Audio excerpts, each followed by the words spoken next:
Such a great job, man. Such a great job, Vince.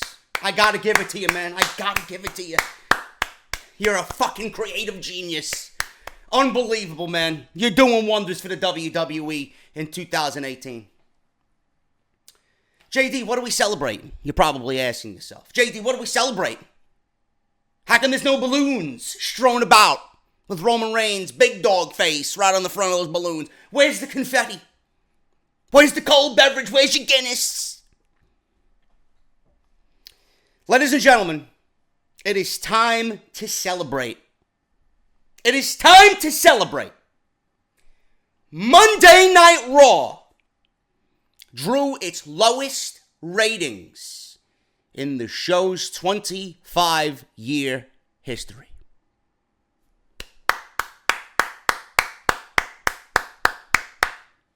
Oh, JD, that's not a reason to celebrate, man.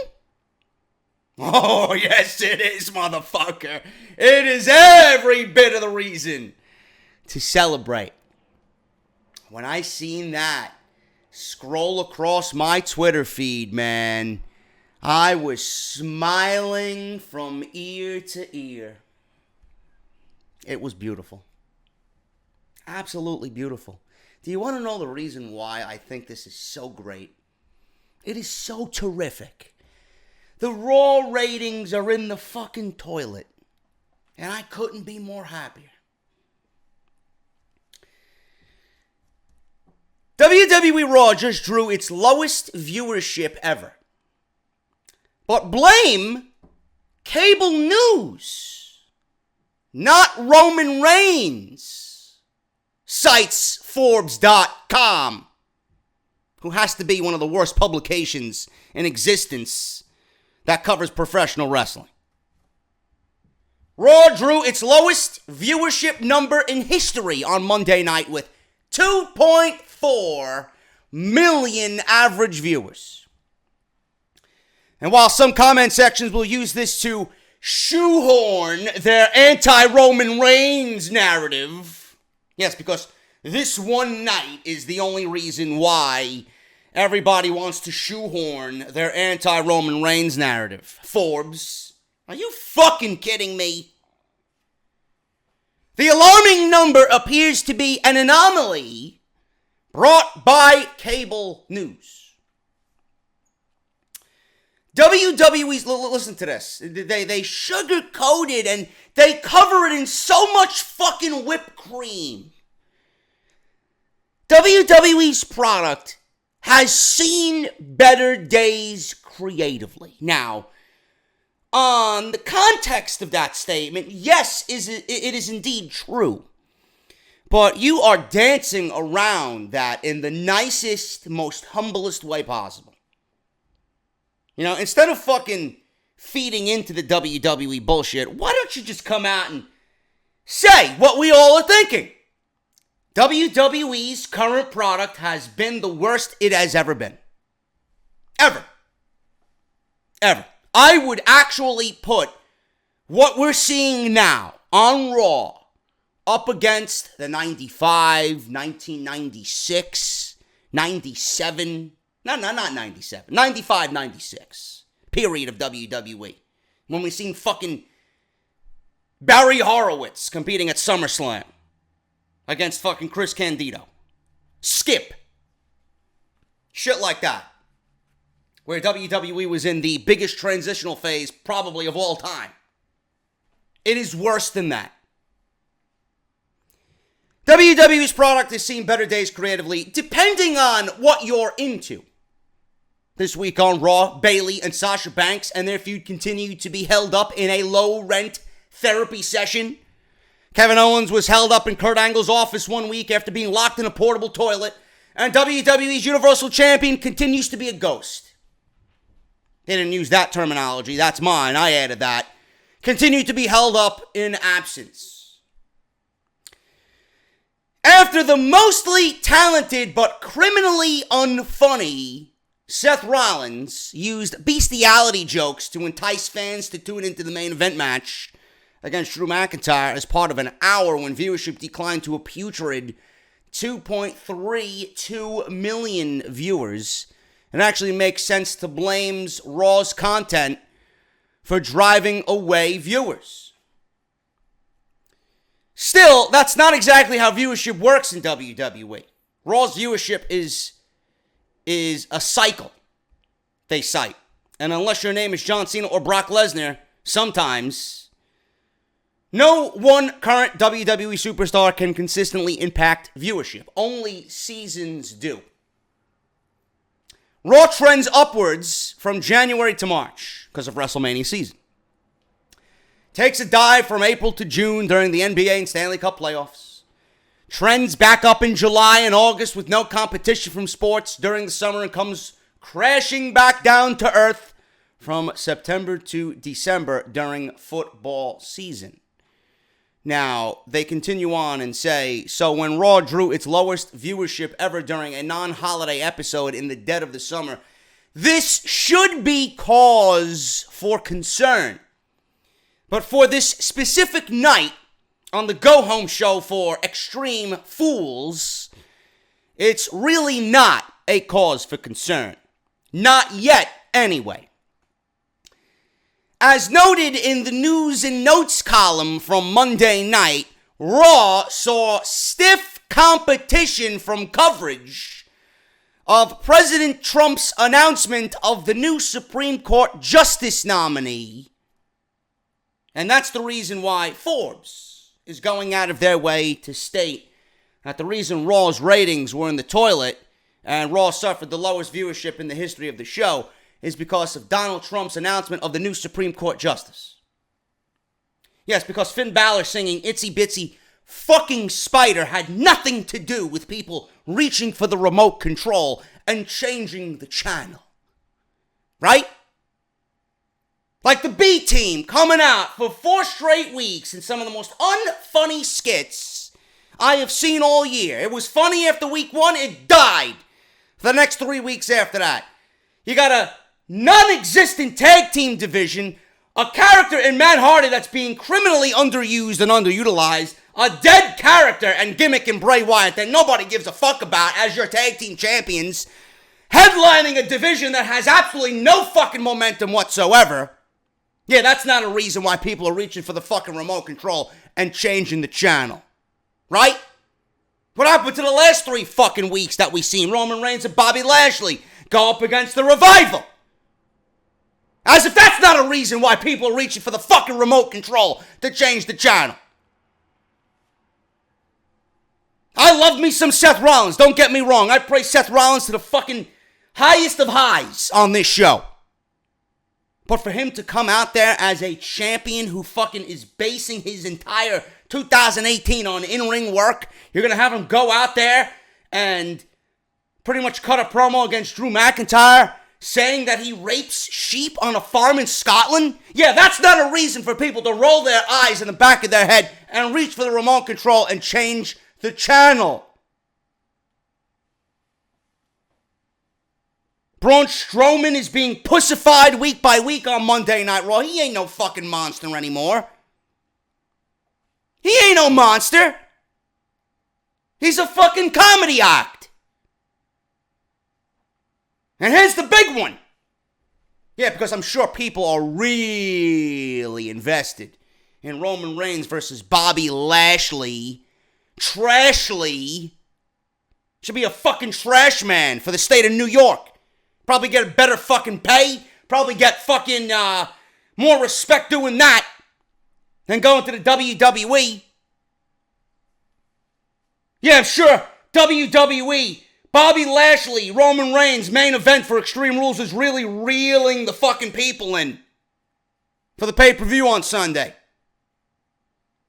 Can you get any more force than what we've seen on Monday night? They're both fucking terrible.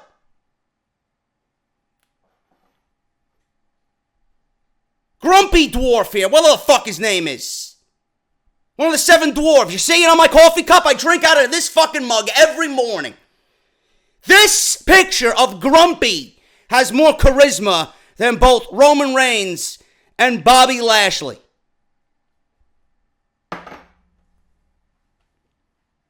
Yet WWE wants to put this match on in the main event, which we will talk about today because I'm doing the Extreme Rules preview and predictions today. I don't want to wait.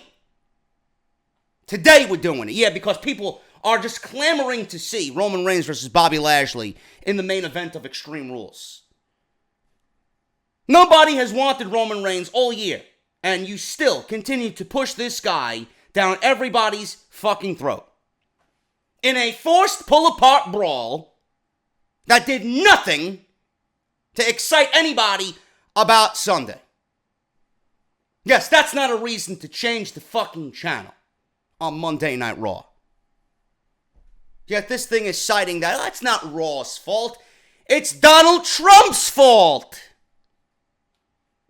The announcement of the new Supreme Court Justice being named in place of retiring Justice Anthony Kennedy immediately became the number one trending topic in the world.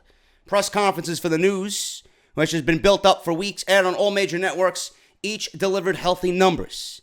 Deadline described the night as being dominated by Donald Trump's press conference, with early numbers reporting Fox's coverage garnering 1.74 million views. CBS came in with 3.15 million, NBC came in with 4.83 million, and ABC came in with 5.42 million, tuning into the 9 p.m. announcement.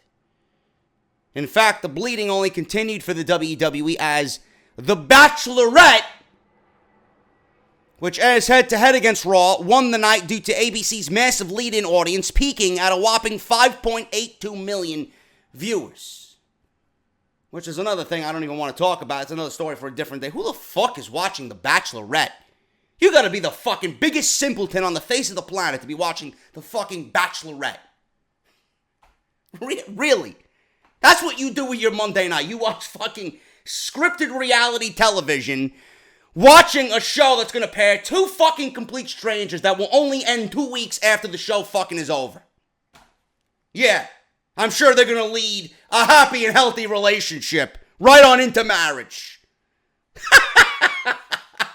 Yeah, I'm blaming the Bachelorette for WWE's woes. Get the fuck out of here. WWE's previous worst viewership ever came under similar circumstances at the hands of Trump, but this time it was for the first presidential debate, which was the most watched debate in United States history, with a staggering 80 million viewers. That night, the September 26th episode of Raw drew 2.47 million viewers. Cable news has been a huge benefactor to the tumultuous era of Donald Trump.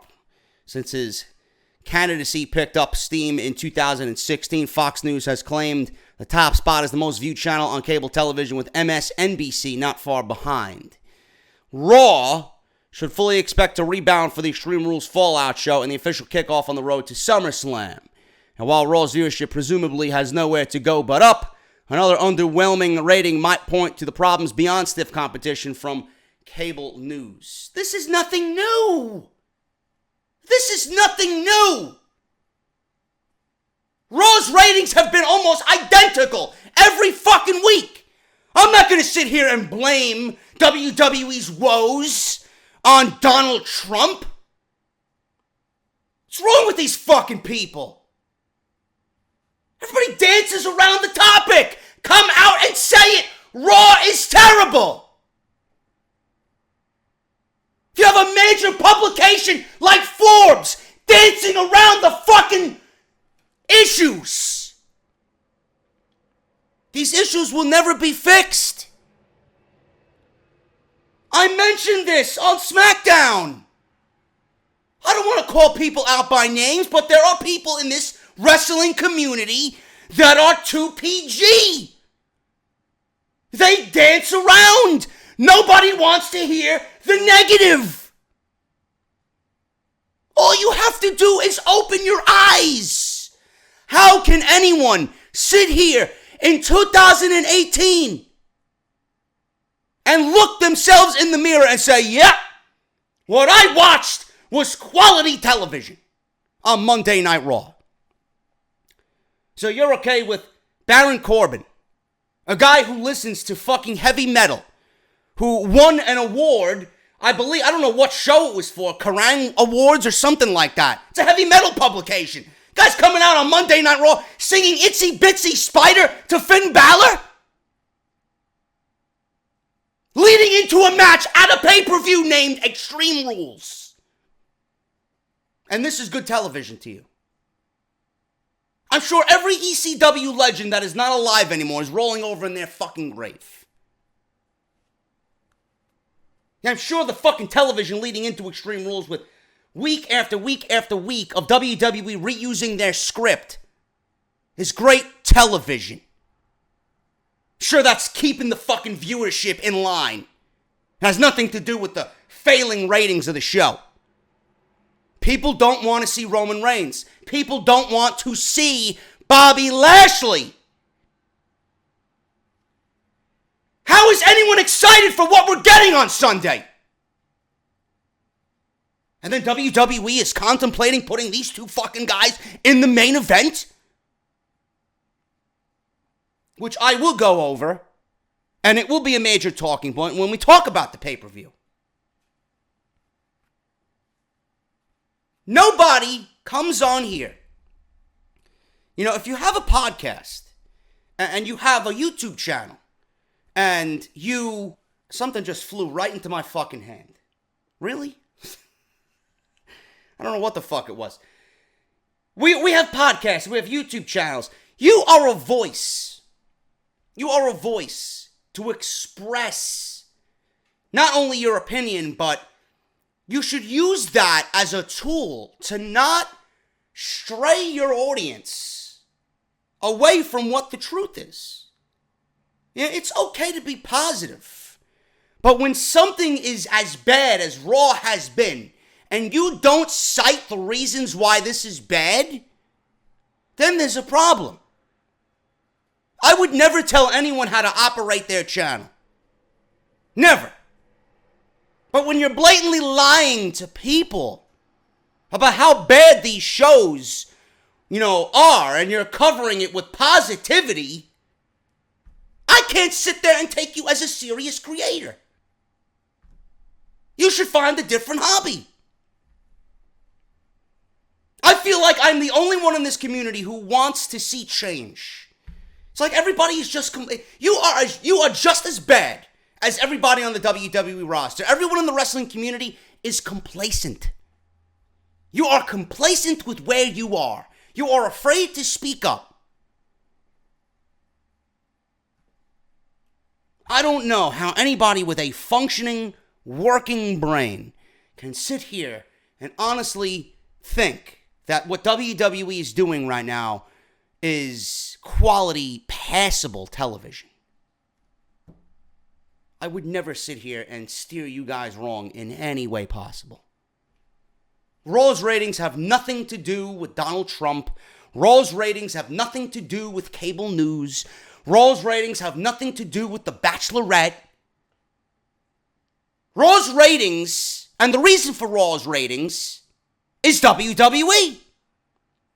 They are writing piss-poor television with characters who are uninteresting. With characters that we don't want to see. WWE is quick to blame whomever for failing ratings on a bad week. This is their lowest ratings ever. Why is it Roman Reigns, who's been the focus of this show for the entire year, being blamed?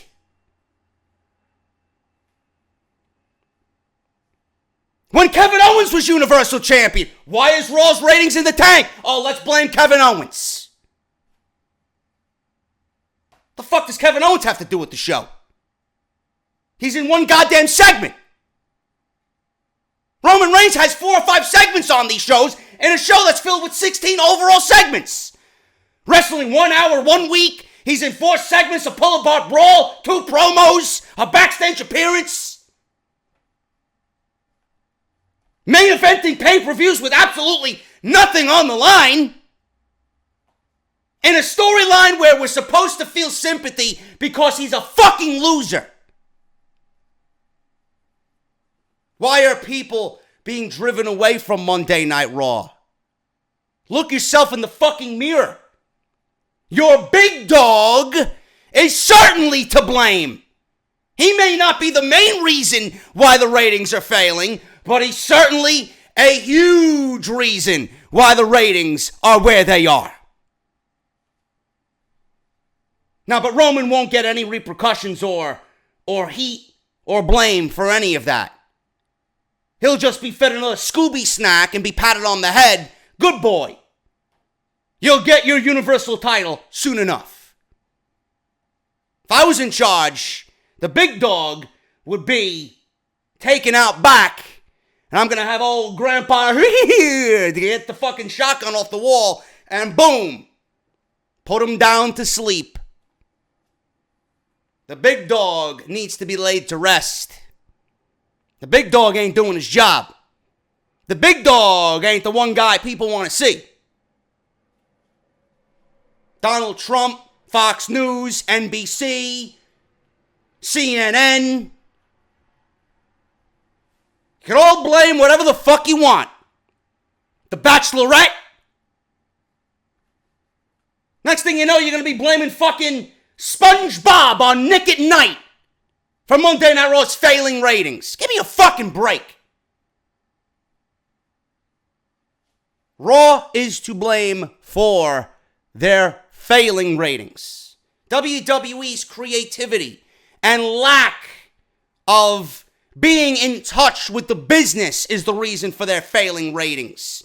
A face in Roman Reigns that people are fucking sick to their stomachs every single week of seeing is to blame for their failing ratings.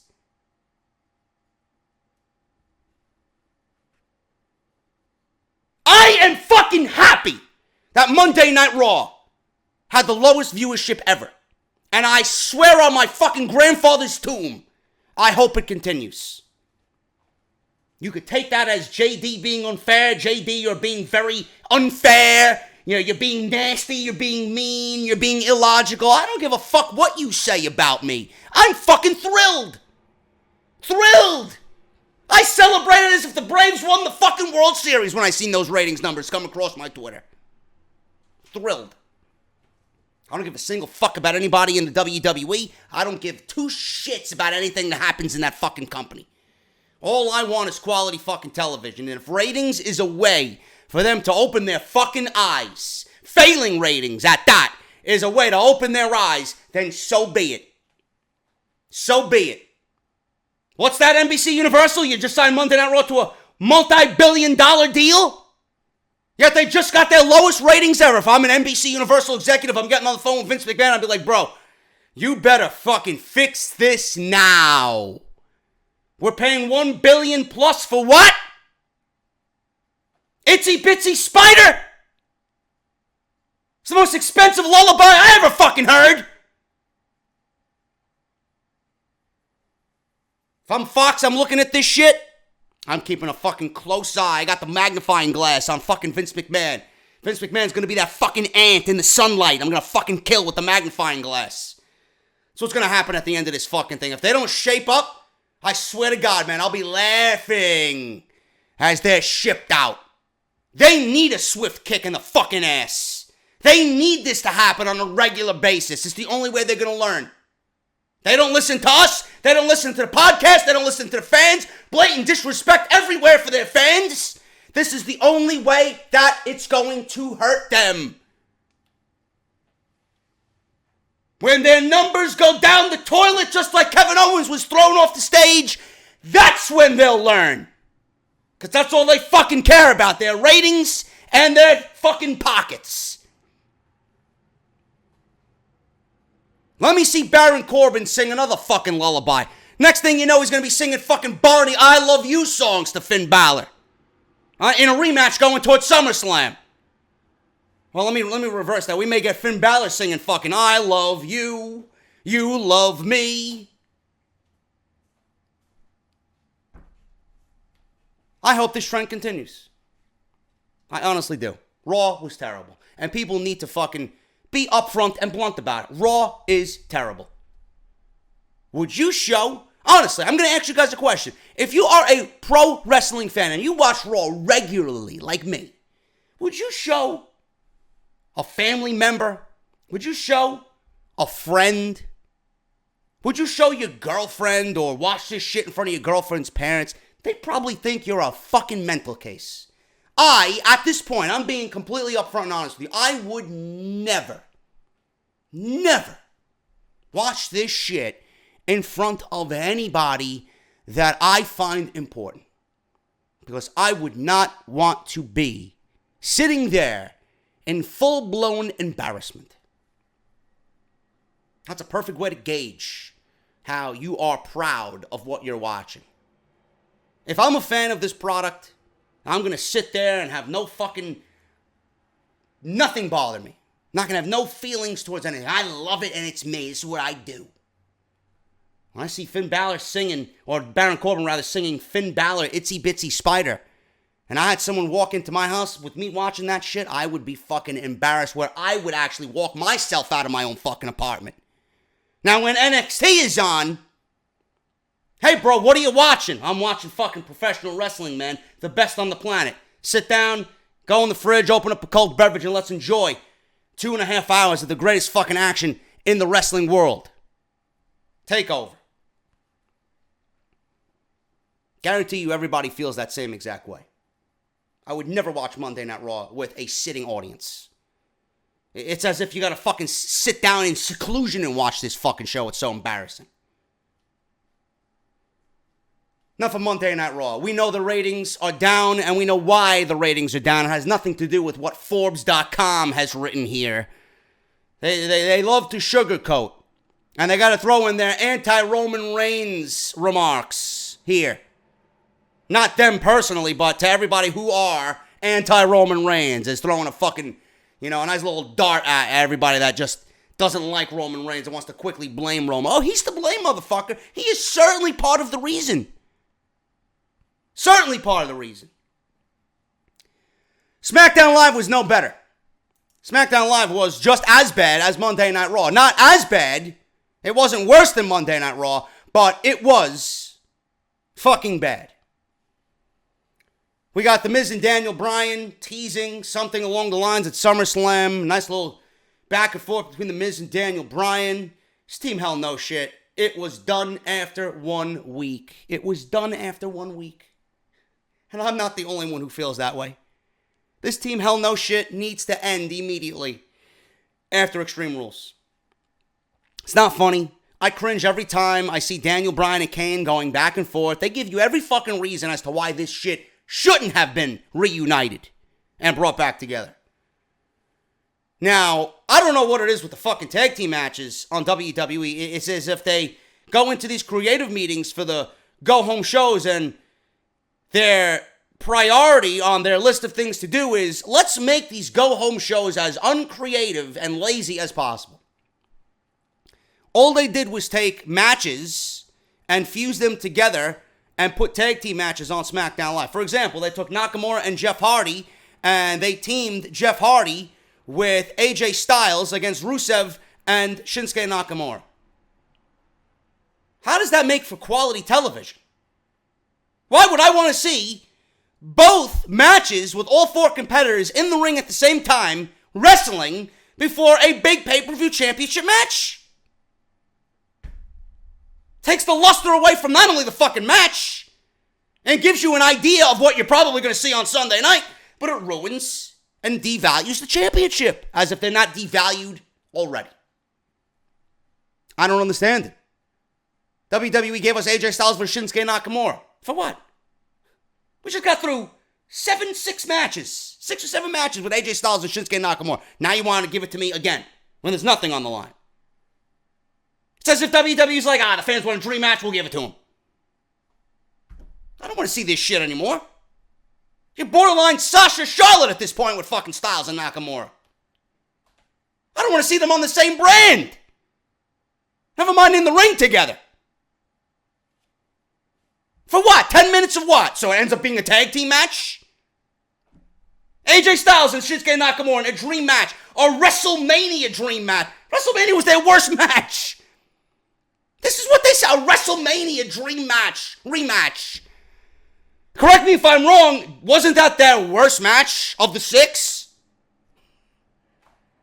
Yeah, some creative meeting. Yeah, we'll just put AJ and Nakamura in a tag team match against their opponents from Extreme Rules.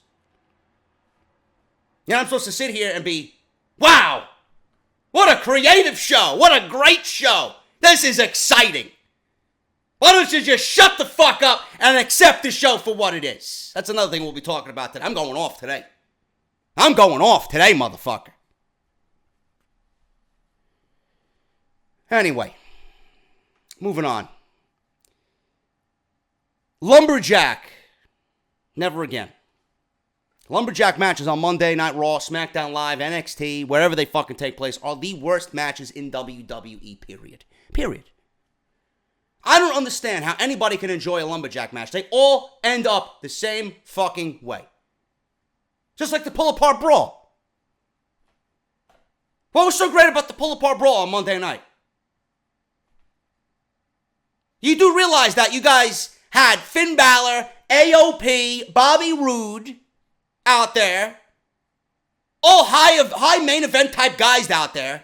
Well, they were. AOP. Dominant fucking tag team, the Revival, right? Tag team out there. You got Baron Corbin out there. Everybody's out there. The entire Raw roster is out there except Braun Strowman. Why did WWE keep Braun Strowman away from the pull-apart brawl? It's because with him being there, it would devalue the Braun Strowman character. So what makes it okay to throw a Finn Balor out there, a Bobby Roode out there, a fucking AOP out there? To have the flying big dog take out the entire Raw roster. You guys know that the reason why they did the pull-apart brawl, and I mentioned this on Monday night, the reason for the pull-apart brawl was to entice excitement for an otherwise dead feud and a dead match going to Extreme Rules. That was it. Oh, but JD, Roman Reigns got cheered, man. I didn't hear no fucking cheers. What were people cheering for? They weren't cheering for Roman. They weren't cheering for Bobby Lashley. They were cheering for the overall chaos. How many times do you got to see a fucking pull-apart brawl? You got the whole roster out there. Boston, like the fucking dumbasses that they are, ate right into it. Hook, line, and sinker. They weren't cheering Roman and Lashley. They were cheering the chaos. It's always a fun atmosphere when you see the entire fucking roster get bowled over by a flying big dog. All it was used was to get momentum for this dead feud and to get fucking gifs and fucking highlights on Twitter about Roman Reigns flying through the air. Social media presence, YouTube likes. That's all it was fucking used for. Fuck out of here. Yeah, you got Finn Balor, Bobby Lashley, not Lashley, Bobby Roode. You got the AOP out there, Revival. All these guys pulling apart Bobby Lashley and Roman Reigns. Some guys should not be out there. They look like scrubs. The guys who should be out there are guys like the B team. And everybody waiting in line for Titus's fucking green beans. That's who should be out there. Zack Ryder and Mike Kanellis. That other fucking Kurt Hawkins, he should be out there. Not Finn Balor. Not AOP. Not Bobby Roode. Kevin Owens. What are you, fucking stupid? Same thing with the lumberjack matches. They all end up the same fucking way. One of the worst matches, period. They all end the same way. Ellsworth and Asuka was fucking horrendous. It was nothing but lumberjacks fighting each other 2 minutes after the bell rung. How is that going to get me excited for what's to come in Extreme Rules? And then Asuka, again, the dumbest babyface on the main roster, period. She has been made to look like a blithering idiot in this Carmella Ellsworth feud. I don't understand the logic here. They call her the Empress of Tomorrow. Tomorrow? I think the Empress has been fucking slain. Her throne is empty. There's no fucking Empress on this show. She might as well be locked with fucking Matanza in the prison of Lucha Underground at this point. That's what we should do with Asuka. Maybe she should be locked with my fucking Matanza. Maybe he snap some fucking sense into her and bring her back to her NXT glory days.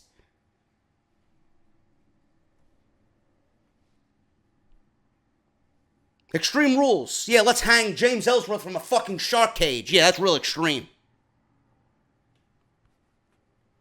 Nothing else happened on SmackDown Live. I mean, I could sit here all fucking night.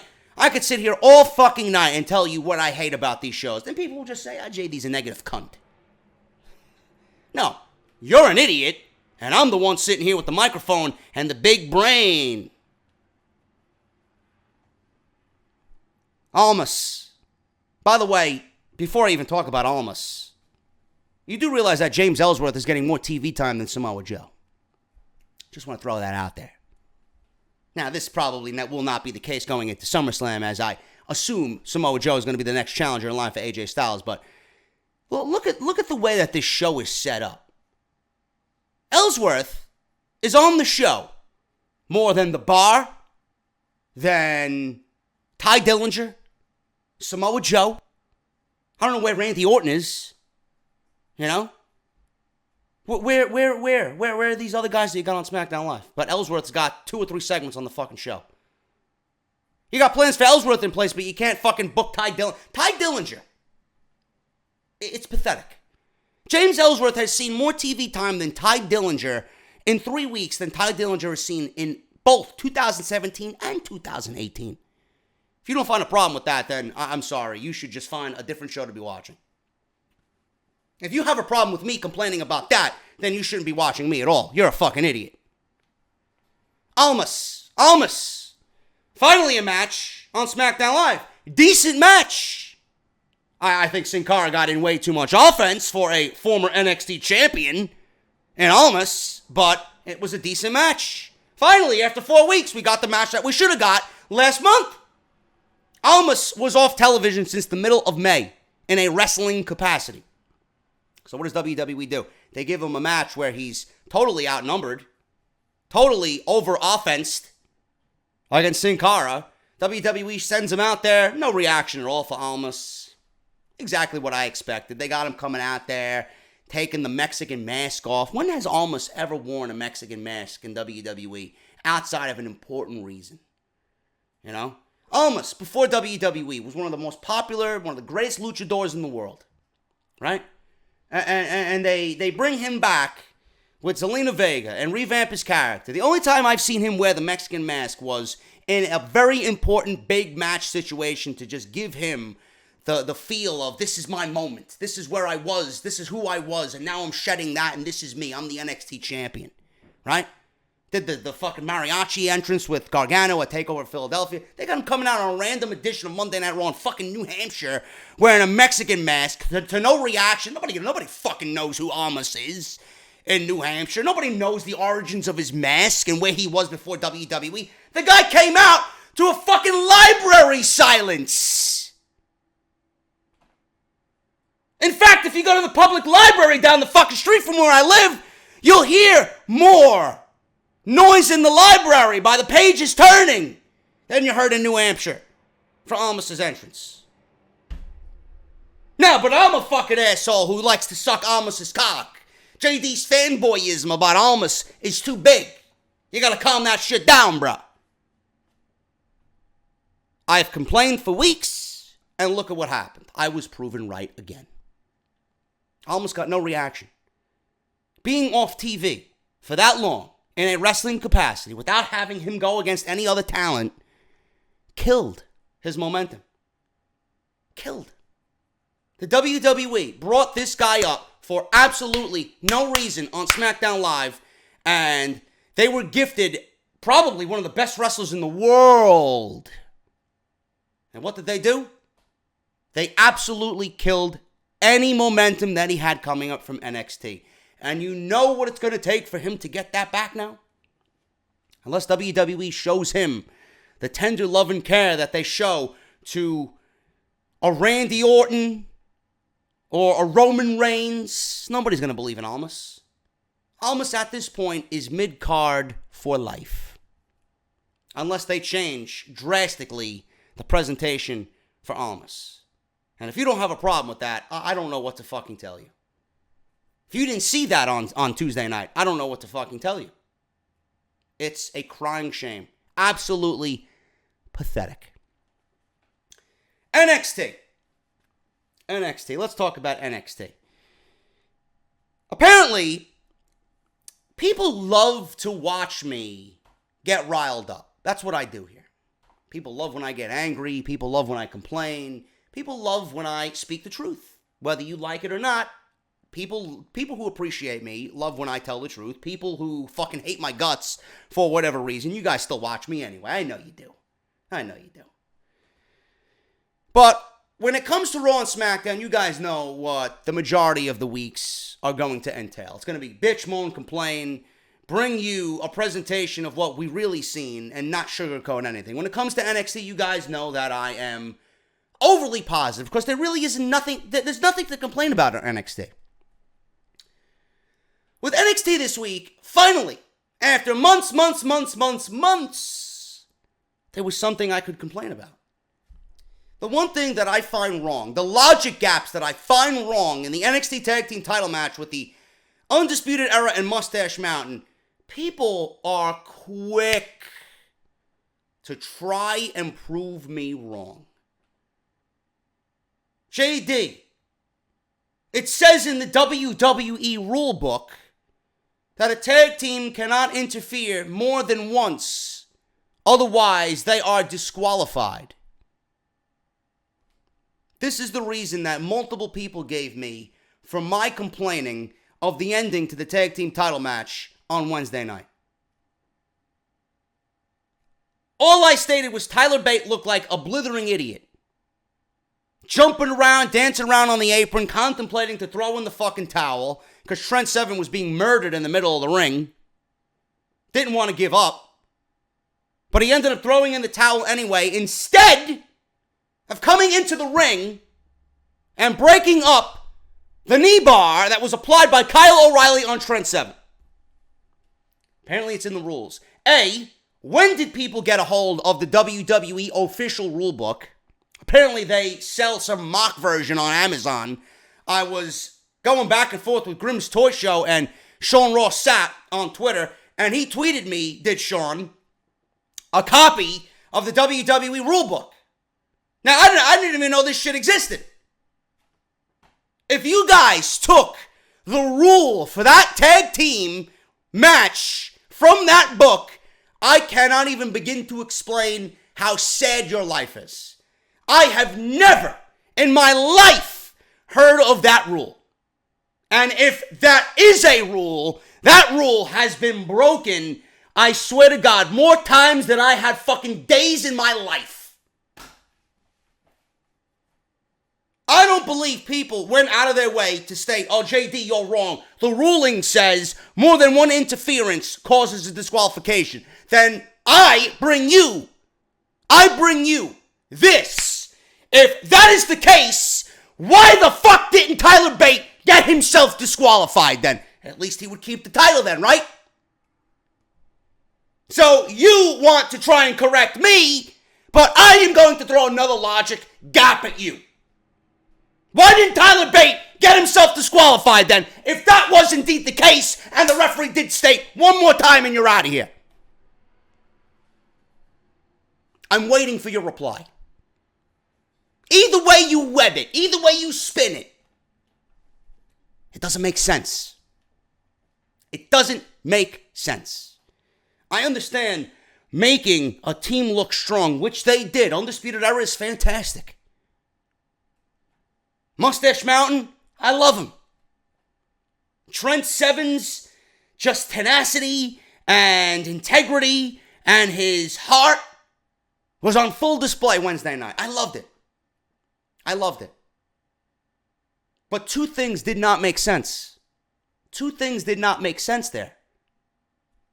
Why did Trent Seven tag himself back in? Moments before he tagged himself back in, you had WWE trainers attending to his knee. Why did he tag himself back in when he only had one functioning leg?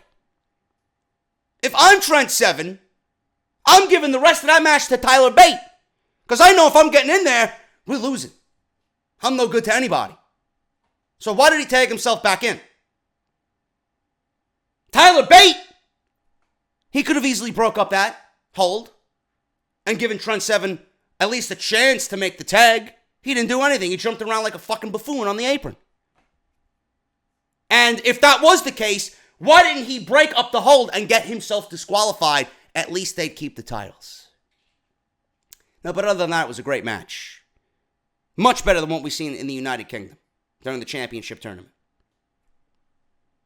You want to prove me wrong, I will make you look stupid. Other than that, Tommaso Ciampa and Johnny Gargano, Aleister Black, just great stuff. I mean, I'm at a point right now where I don't even give a fuck where they go. That's how invested I am. Well, look at that. I am invested in characters that WWE is portraying on television. What a fucking concept. What a concept. I've been more invested in Johnny Gargano, Aleister Black, and, well, not Aleister Black really, but Johnny Gargano and Tommaso Ciampa. Now I'm invested in Aleister Black because he's mixed with those two guys. More invested in Gargano and Tommaso Ciampa than anyone on the main roster. Anyone. That's including both Raw and SmackDown. That's what happens when you're being booked the right way. And with the announcement of Ring of Honor New Japan coming to Madison Square Garden, which we will talk about. I have a lot to say on that. Like I said, it's going to be a loaded fucking show. I may even exceed 2 hours on this show. With that announcement, with them coming to Madison Square Garden, I would not be surprised if WWE, now I would do this if I'm WWE, I would not be surprised if WWE goes into TakeOver in April of 2019 and saves Ciampa Gargano 3 for that night to combat Ring of Honor and New Japan at Madison Square Garden. Johnny Gargano winning the world title. After all this, a great storyline leading up to that. That's a great way for people to come watch Johnny Gargano win and slay Tommaso Ciampa.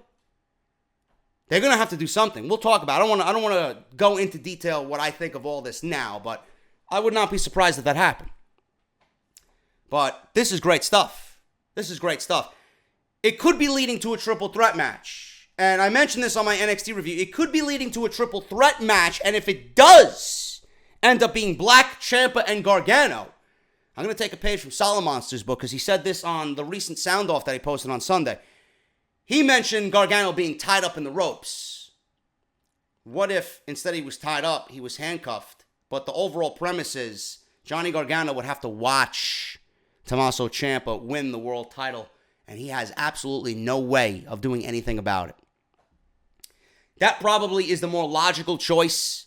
Now, you guys know I brought to the table the 1997 SummerSlam Bret Hart, Shawn Michaels, Undertaker situation. I would love if Johnny Gargano possibly could be a special guest referee, and WWE takes a page from that book, you know, and Gargano would have to be the one to count Ciampa as the champion instead of watching him win it, competing in a match. It could happen. Either way you look at it, Tommaso Ciampa should be the NXT champion. I don't give a fuck how you spin it. This is great shit. I don't even want to fantasy book it. I don't even give a fuck at this point. I am so invested in what they're doing. I just want to be on here. I want to be on the ride for this journey to see where it ends up because it's great television and it's the best thing that WWE is doing right now on their weekly programming. Other than that, the women are being featured like they should, up front and center in the women's division. NXT women's division is just completely outclassing and outschooling both Raw and SmackDown. You got a fatal four-way coming up with 4 women who deserve to be there. Nikki Cross, we got Candice LeRae, Bianca Belair, and Kairi Sane for a number 1 contendership for Shayna Baszler's NXT Women's Championship. This is great stuff. Kairi Sane's been on a winning streak. Nikki Cross is there to get a quality woman in there. You got Bianca Belair, who's red hot, undefeated. Candice LeRae, who's got an issue with Shayna Baszler after this week's show. It's just great television. 4 women who belong in a number 1 contenders match, a thriving women's division, and a champion who embodies what it means to be a champion. Imagine that! Shayna Baszler is the best female champion right now out of all 3 brands. Don't at me. Shayna Baszler is better than Alexa Bliss. I'm getting out of here, at least for the intro anyway.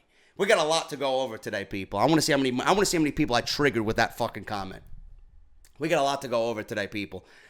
We have the Ring of Honor New Japan stuff at Madison Square Garden. I'm going to talk about that. WWE apparently wants to do a all-women's event, which is completely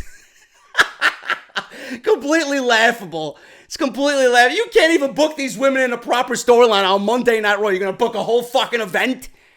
Well, WWE, you're going to have a couple of storylines there for that to be successful. We'll talk about that. Extreme Rules preview and predictions. And we got the debut of Legionary's new song, Badge of Honor. All right here on episode 230 of Off the Script.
Man, oh man, what you guys heard right there, the 5 or so minutes that you heard, was more extreme than anything you will see on Sunday night at Extreme Rules. Hashtag fact, motherfucker.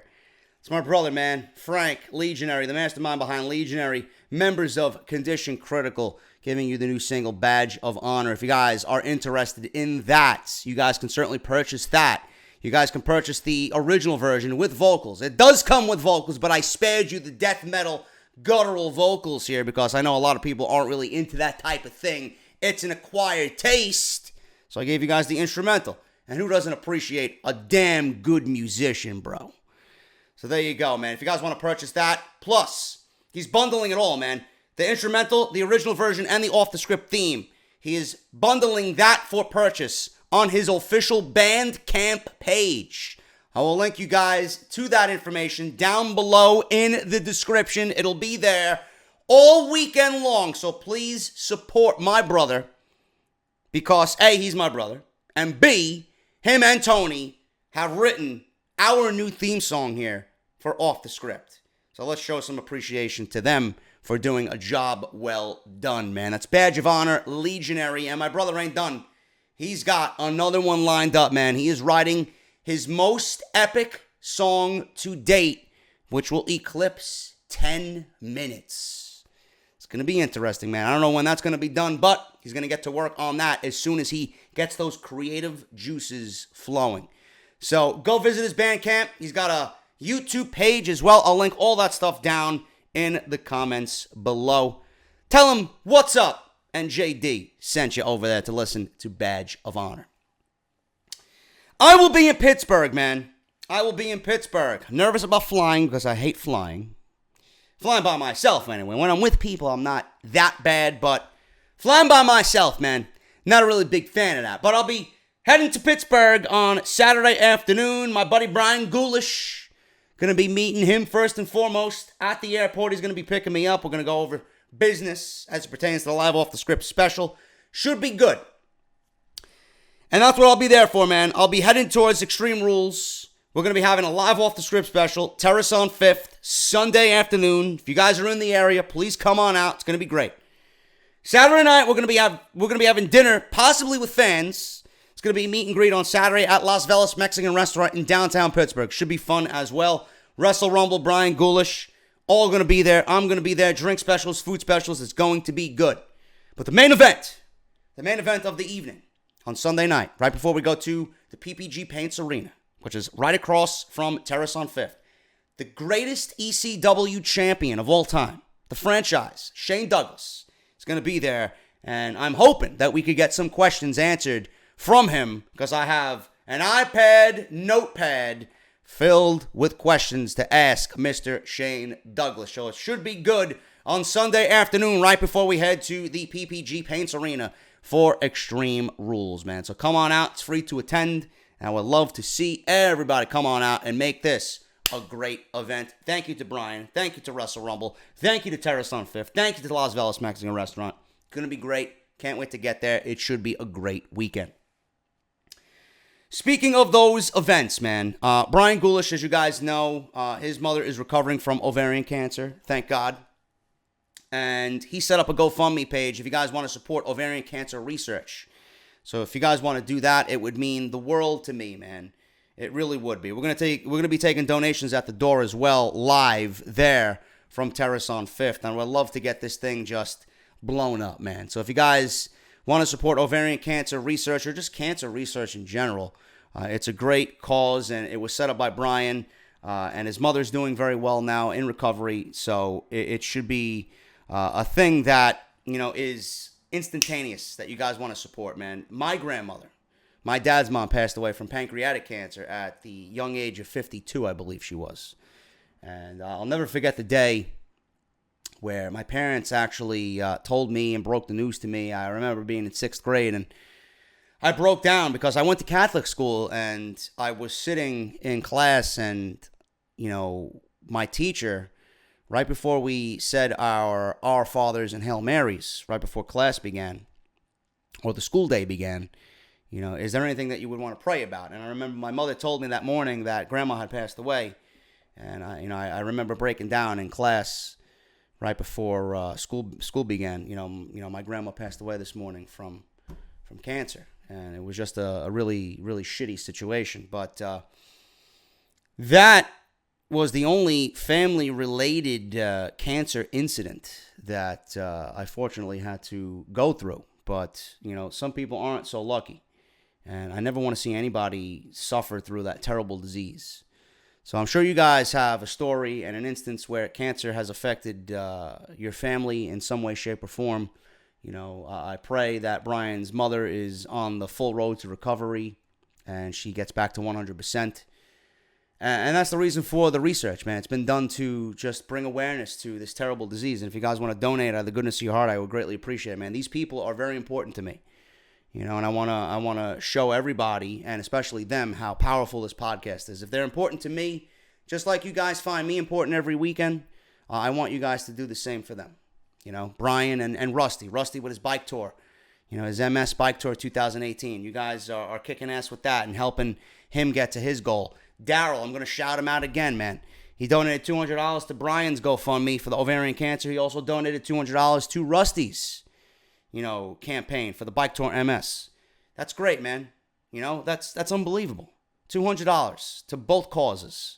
He's the MVP so far of this entire thing, and he's reached out to me several times on the comment section, and he's made himself aware and public about, I did this.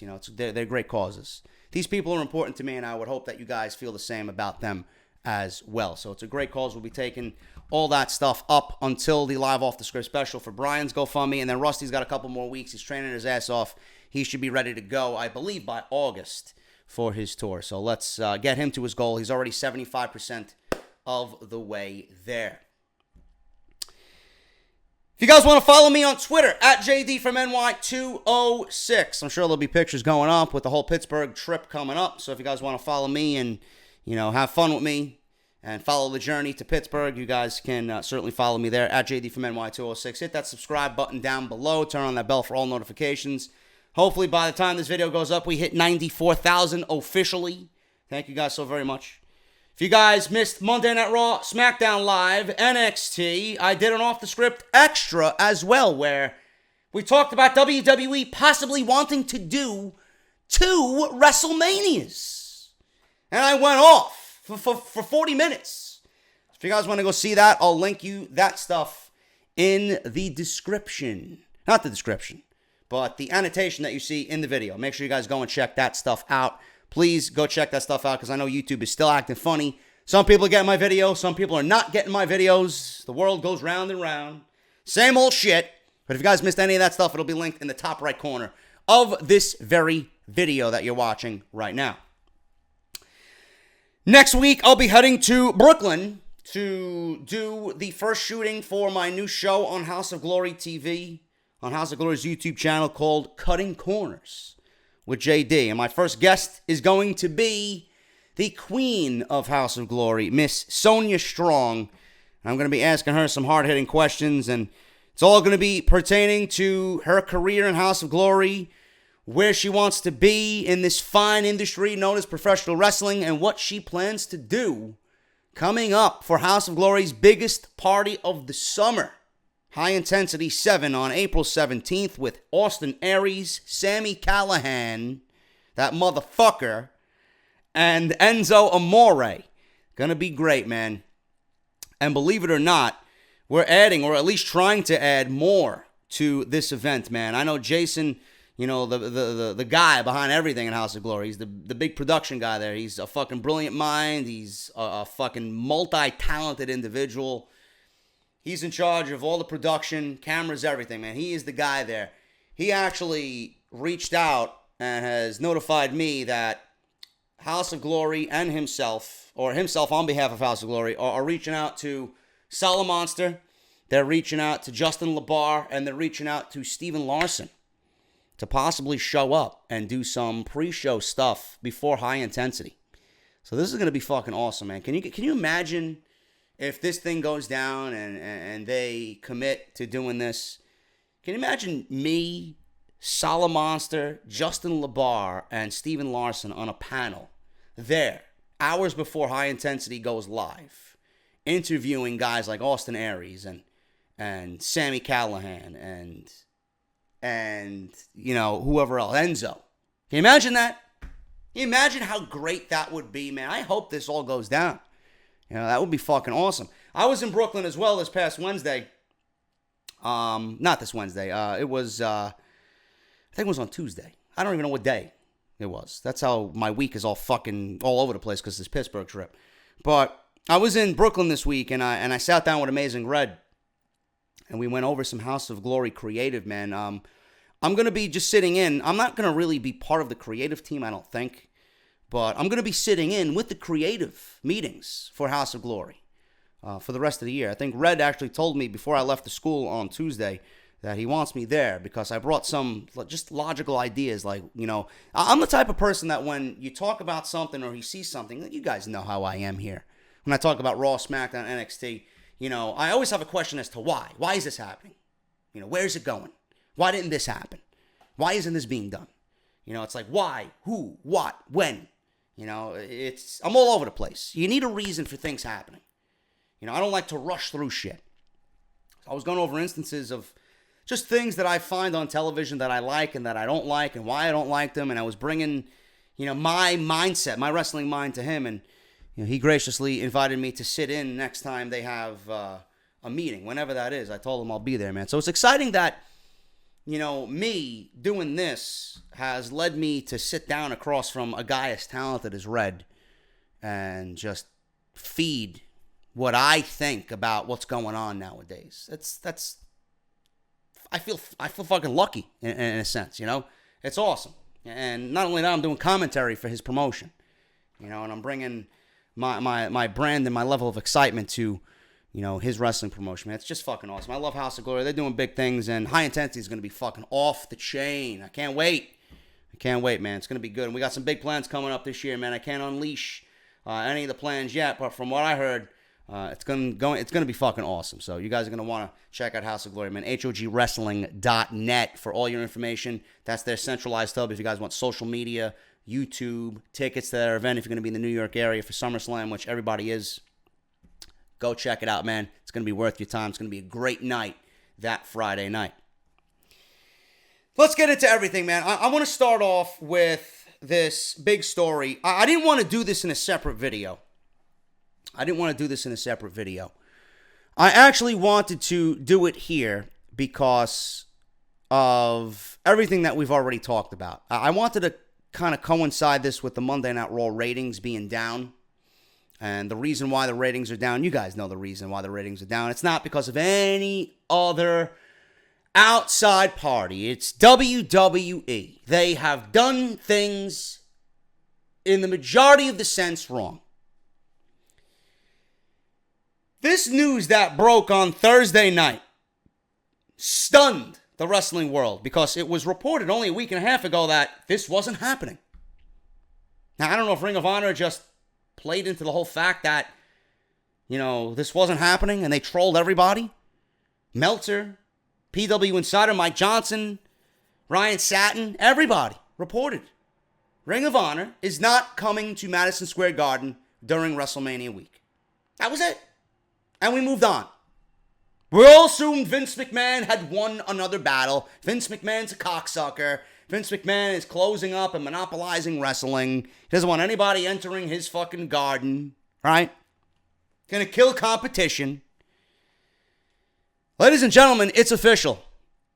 Ring of Honor and New Japan Pro Wrestling are running SUPERCARD of Honor, the G1 SUPERCARD, at Madison Square Garden on April 6th, 2019. It's happening.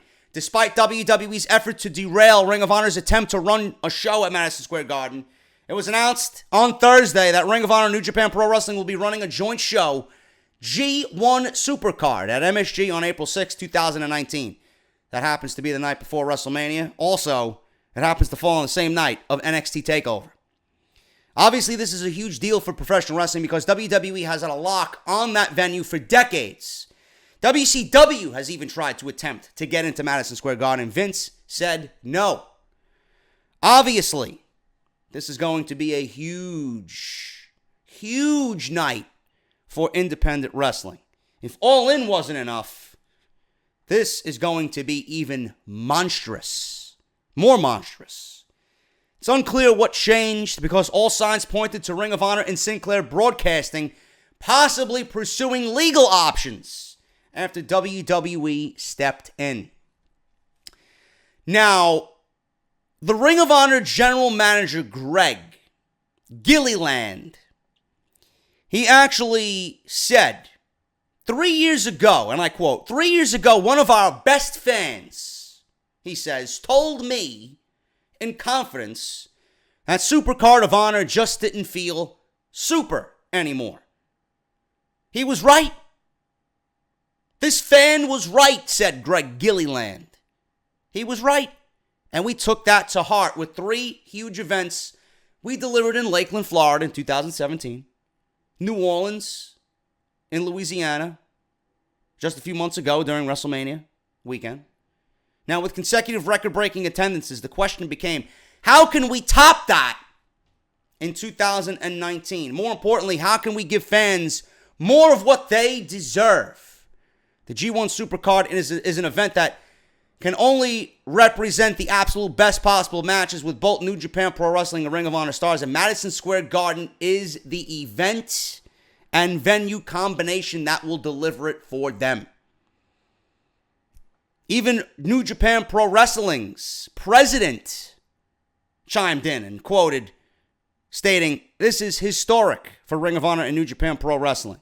This gives us a great chance to expose fans to New Japan Pro Wrestling in the building, which housed so many memorable and compelling matches." Already confirmed for this show, Kazuchika Okada, Hiroshi Tanahashi, Tetsuya Naito. You know? What if Chris Jericho is still the IWGP Intercontinental Champion? Is he going to wrestle for New Japan in the United States after stating on his podcast that he won't disrespect Vince McMahon by wrestling in the States for a rival promotion? This has Jerry Springer written all over it, bro. Really. All joking aside, I can't believe that this is happening. This sent shockwaves through the wrestling industry. If you are one of those people that don't think this is going to at least bruise WWE's ego, then you're a fool. You're a fool. You don't know how this is a great thing, not just for the fans, but for the industry. You got New Japan Pro Wrestling and Ring of Honor directly competing, not with WrestleMania. Nobody's going to touch WrestleMania. Everybody's in town for WrestleMania. But this is direct competition to WWE, whether you like it or not. They are having this event the same night as TakeOver. If this doesn't open WWE's eyes, I honestly don't know what on earth could open their eyes. Now, WWE, you will probably hear reports that WWE's brushing this off. They don't care. This is not doing anything to WWE. Nobody's paying attention. Yeah, they're not paying attention, right? That's where they're buttering up Matt, Nick, Kenny, Cody. They're all buttering them up, being buddy, rubbing elbows with the Young Bucks and Kenny Omega, right? Having them mingle with their talent. Mentioning them on the WWE Network on WWE.com as if WWE doesn't know that their contracts are coming up by the end of the year. Yeah, sure.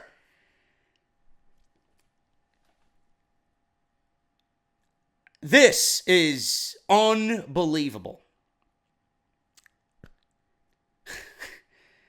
I don't even know where to begin with this, man. I really don't. You don't know how great this is for not only some guys there. You don't know how great this is for the business. You don't know how great this is for Ring of Honor and New Japan. Ring of Honor itself, who wants to expand and get a wider audience. New Japan, who wants to break into the United States. Break into the United States? They said, fuck you, United States. We're not just coming in for a cup of coffee.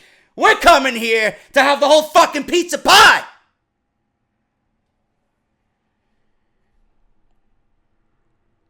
If Cody, Kenny, and the Young Bucks are all free agents at the end of the year, they just made even more money for themselves with this announcement. You don't think WWE is going to try and steal those guys away now more than ever with this announcement?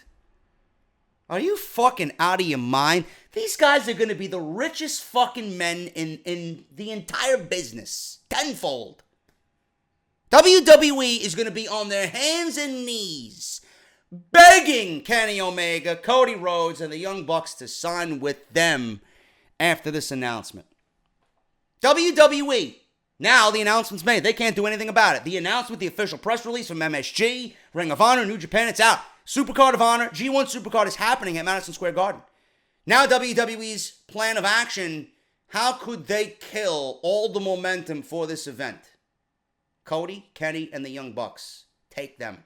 These guys are going to be making more money than they could fucking have for 10 lifetimes with this one announcement. So if there's anybody jumping for joy here, if they indeed do defect to WWE, it's Kenny Omega, Cody Rhodes, and the Young Bucks. This is great for professional wrestling.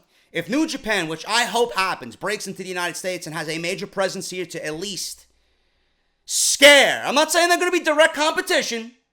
And yes, they are competition, by the way. I don't give a fuck how much money they're making from Fox and NBC Universal. Their programming sucks. WWE's programming is terrible. I wouldn't pay half of that for their programming. That's how awful it is. New Japan is coming into the United States. They're not going to be direct competition for WWE. It's going to be a long while before we can actually state that in true confidence. But at least they could scare WWE, and I hope that this does. I hope that this scares WWE in a way in which it states, well, we got these guys who are absolutely red hot right now. Everybody has all eyes on New Japan. People want nothing but New Japan Pro Wrestling. People are admiring the work of New Japan. This is the type of wrestling people want to see nowadays. WWE's brand of entertainment is childish. It's nauseating. This is kiddie bullshit.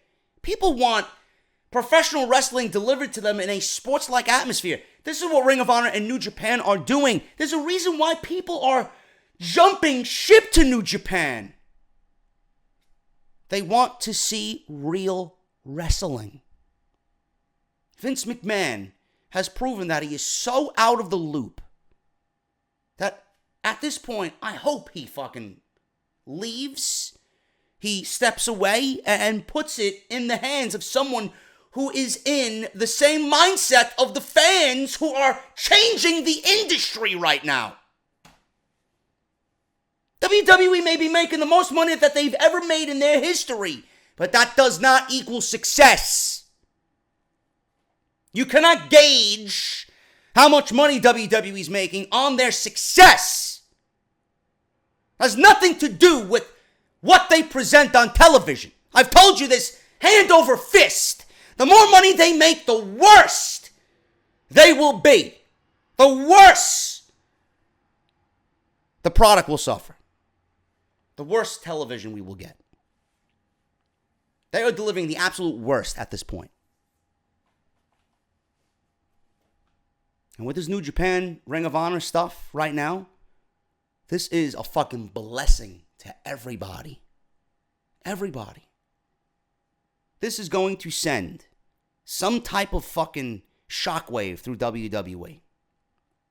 Not because it's MSG and they didn't want any other rival promotion in MSG. Ring of Honor and New Japan are going to sell out Madison Square Garden. Sell out. And if it's not in 29 minutes like All In, I would be shocked. These tickets go on sale, I believe, August 10th. August 10th, August 11th, if I'm not mistaken.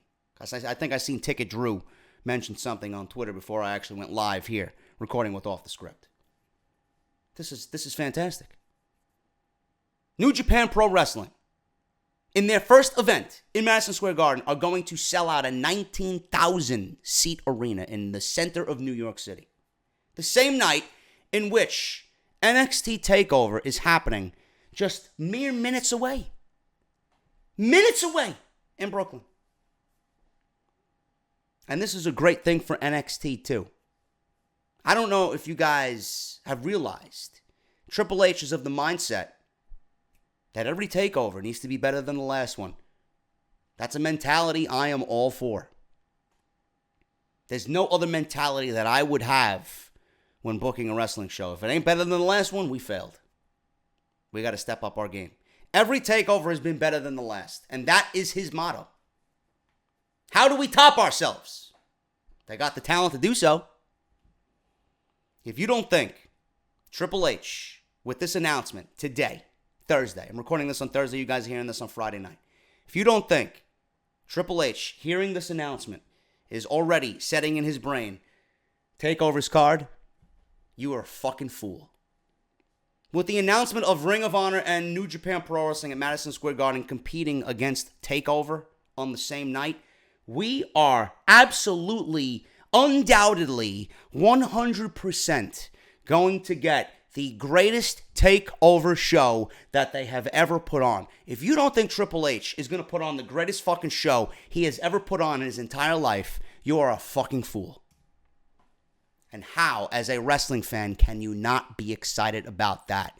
No matter what show you go to. If you go to Ring of Honor, SuperCard of Honor, New Japan at Madison Square Garden, and then you watch the WWE Network and catch up on TakeOver that same night later when you get home. Or if you do the other way. If you go to TakeOver and then you watch this on fucking New Japan World or, Honor Club or whatever. This is a night in which we will never forget. On April 6, 2019. Unbelievable. I could see it right now. Triple H giving us the greatest takeover of all time. And what do they do to even combat this? Outside of the attempts that WWE, I am sure, are going to make to take the Elite away from New Japan Pro Wrestling. Because that's a given. That's a given. These guys are set to make fucking hand over fist the most money for any professional wrestler in the history. But what does WWE do to put on a show to rival New Japan Ring of Honor SuperCard? WWE can drag and get that creativity flowing and drag out the Johnny Gargano world title finally happening at TakeOver on April 6th. That's a great selling point. That's a great selling point. Or, this is something that my friend Keith brought to my attention. And you know what? I told him this is not a bad idea and something that I could see WWE doing. Ring of Honor's babyface, Ring of Honor's own Adam Cole. What if Adam Cole wins the NXT World Championship? On the same night, Ring of Honor is directly across from NXT TakeOver. All you big Ring of Honor elitists, wouldn't you want to see Adam Cole win the NXT Championship? Wouldn't you want to be there for his first big moment as NXT Champion?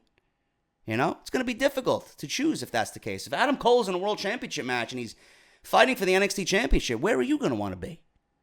You're going to want to see Ring of Honor's own alum win and become the top of a brand in NXT?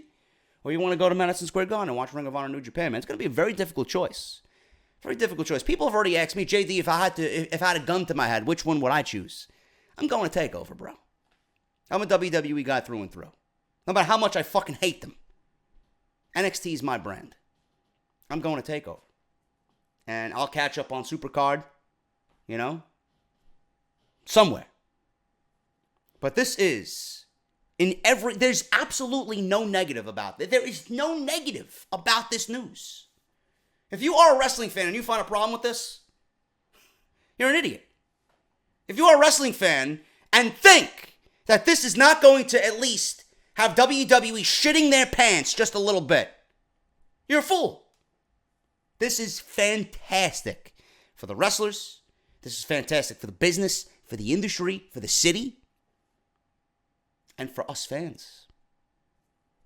We're going to get the best wrestling in the world on April 6th. And we should be absolutely jumping for joy over that. This is going to be a huge story developing Moving on. What is Vince McMahon going to do? What is he going to say? What's his reaction? How's WWE going to counter this? Are they going to amp up their attempts to take Omega and Cody and the Young Bucks away from Ring of Honor and New Japan? What is Triple H's mindset going into TakeOver next year? What is he going to do? What has he got planned? This is fucking unbelievable, man. I couldn't wait to talk about this. There's just so much about this that is great. Absolutely no negatives to this. Absolutely no negatives. Let me know what you guys think about this down below. Are you excited for it? Which show are you going to be attending? I am absolutely thrilled. Raw's ratings are in the toilet. And then this announcement puts the cherry on top of the cake, man. WWE needs to get with the program. The money that they are making has absolutely no bearing on the quality of television that they are producing. None. You could make billions upon billions. Your TV product could be fucking terrible. Now that they have other companies breathing down their throats and coming into their own city, let me see WWE continue to give us the shit that they're giving us now. The more that they do that, the more people are going to be like, oh, New Japan, this is the exact product I want to watch. They better do something about it, because the Raw ratings are very telling. Very telling. And if you don't think so, I think you need to go find yourself another hobby, man. Go find yourself another hobby. Moving on here, man. There's another. Now, this is a rumor. This is a rumor. WWE considering an all-female event with main roster talent. Now, this is reported by Pro Wrestling Sheet and Ryan Satin. It looks like WWE is going to make it up to their female roster after they were excluded from the greatest Royal Rumble event in Saudi Arabia. Pro Wrestling Sheet reports that WWE officials have been talking about an all-women's event for the main roster. If it happens, then it would take place sometime in the fall. At this point, it's not clear if they would bring up outside talent or women from NXT. I'm assuming that they would. But it's good to at least hear that the idea is on the table. However, it should be noted that this is just an idea and the show is nowhere near set in stone yet. Back in April, several sources have reported that there was a pitch made for an all-women's pay-per-view here in the United States. It looks like the chances of that happening have increased since the idea is still on the table several months later. Now, there really is no other news outside of this. There is no other news outside of this whatsoever. But I don't know how successful this could be. I'm all for giving the women their own show. Don't get me wrong. It's got to be done right. It's got to include talent from NXT. It's got to include the women's roster from the UK, or at least some of them, like a Toni Storm. It's got to include everybody from Raw and SmackDown in major storylines. The first thing WWE needs to get right is going into this type of thing, you need stories. You need compelling stories for me to even give a shit about an all-women's event. Or if WWE wants to go the fantasy match route, that's an easy out if they don't want to put their collective brains together and come up with compelling storylines for me to give a shit about an all-women event. Because you ain't gonna hear a peep out of me if you're gonna put a Bianca Belair versus a Sasha Banks on a super show for all the women in WWE.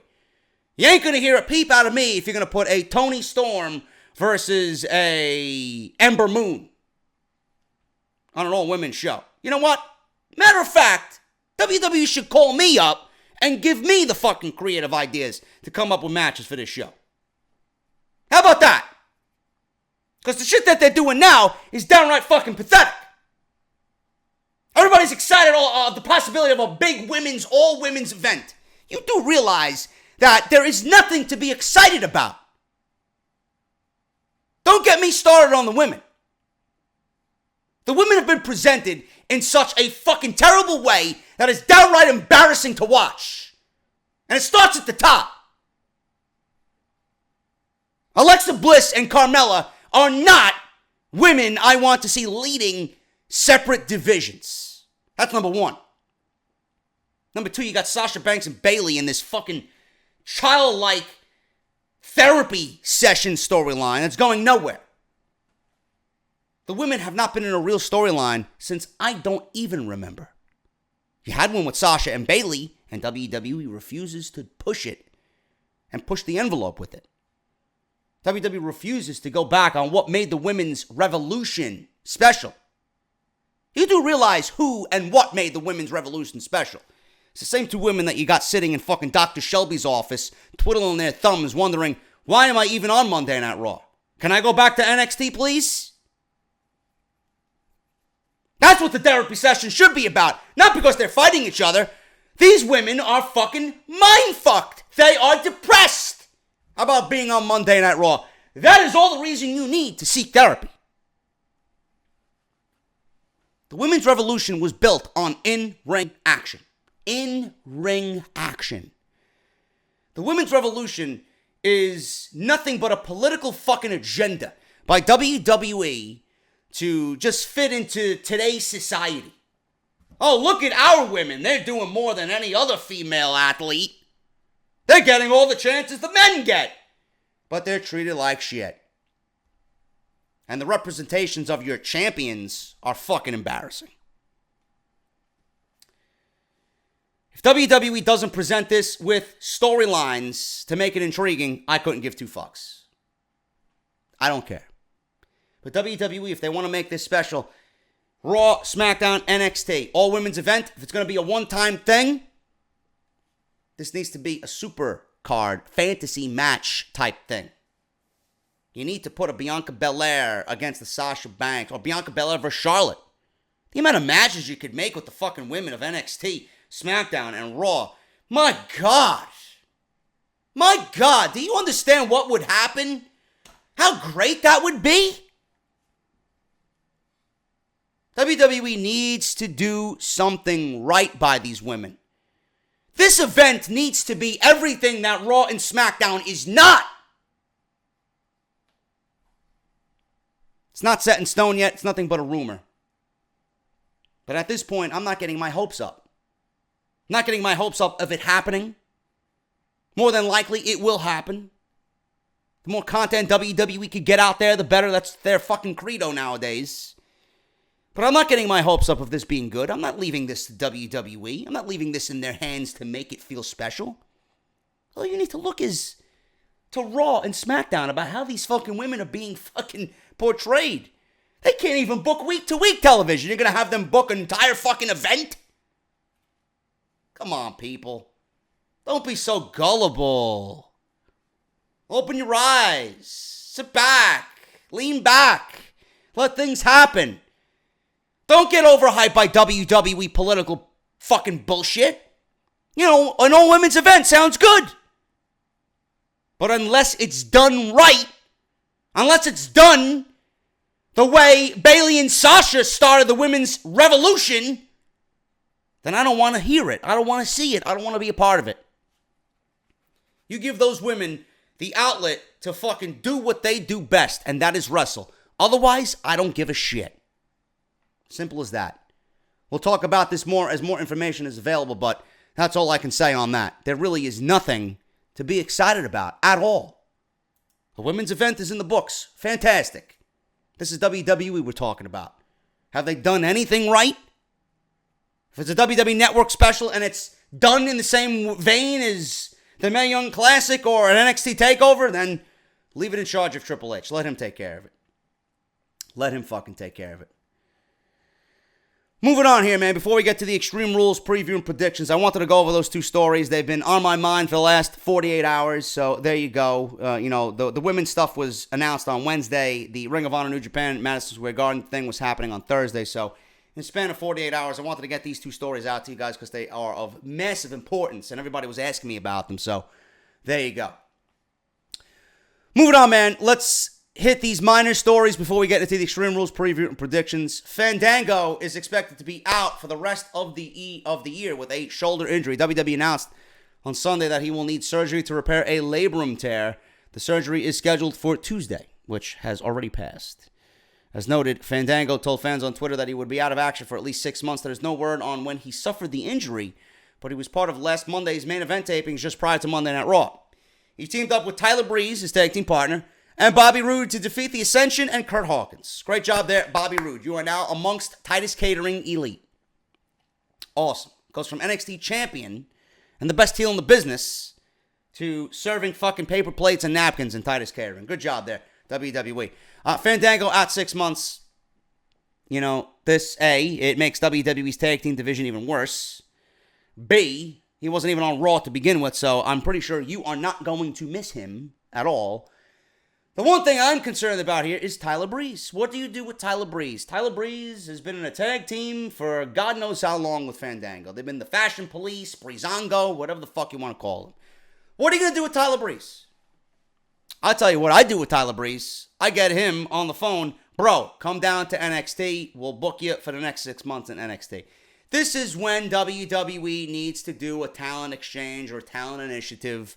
NXT needs to be included in this. You got Fandango, who's not doing anything on the main roster. I'm pretty sure if you ask him today, bro, do you want to come back down to NXT? We'll book you in a match with Ricochet. We'll put you in the ring with Gargano. We'll put you in the ring with Aleister Black. We'll put you in the ring with fucking EC3.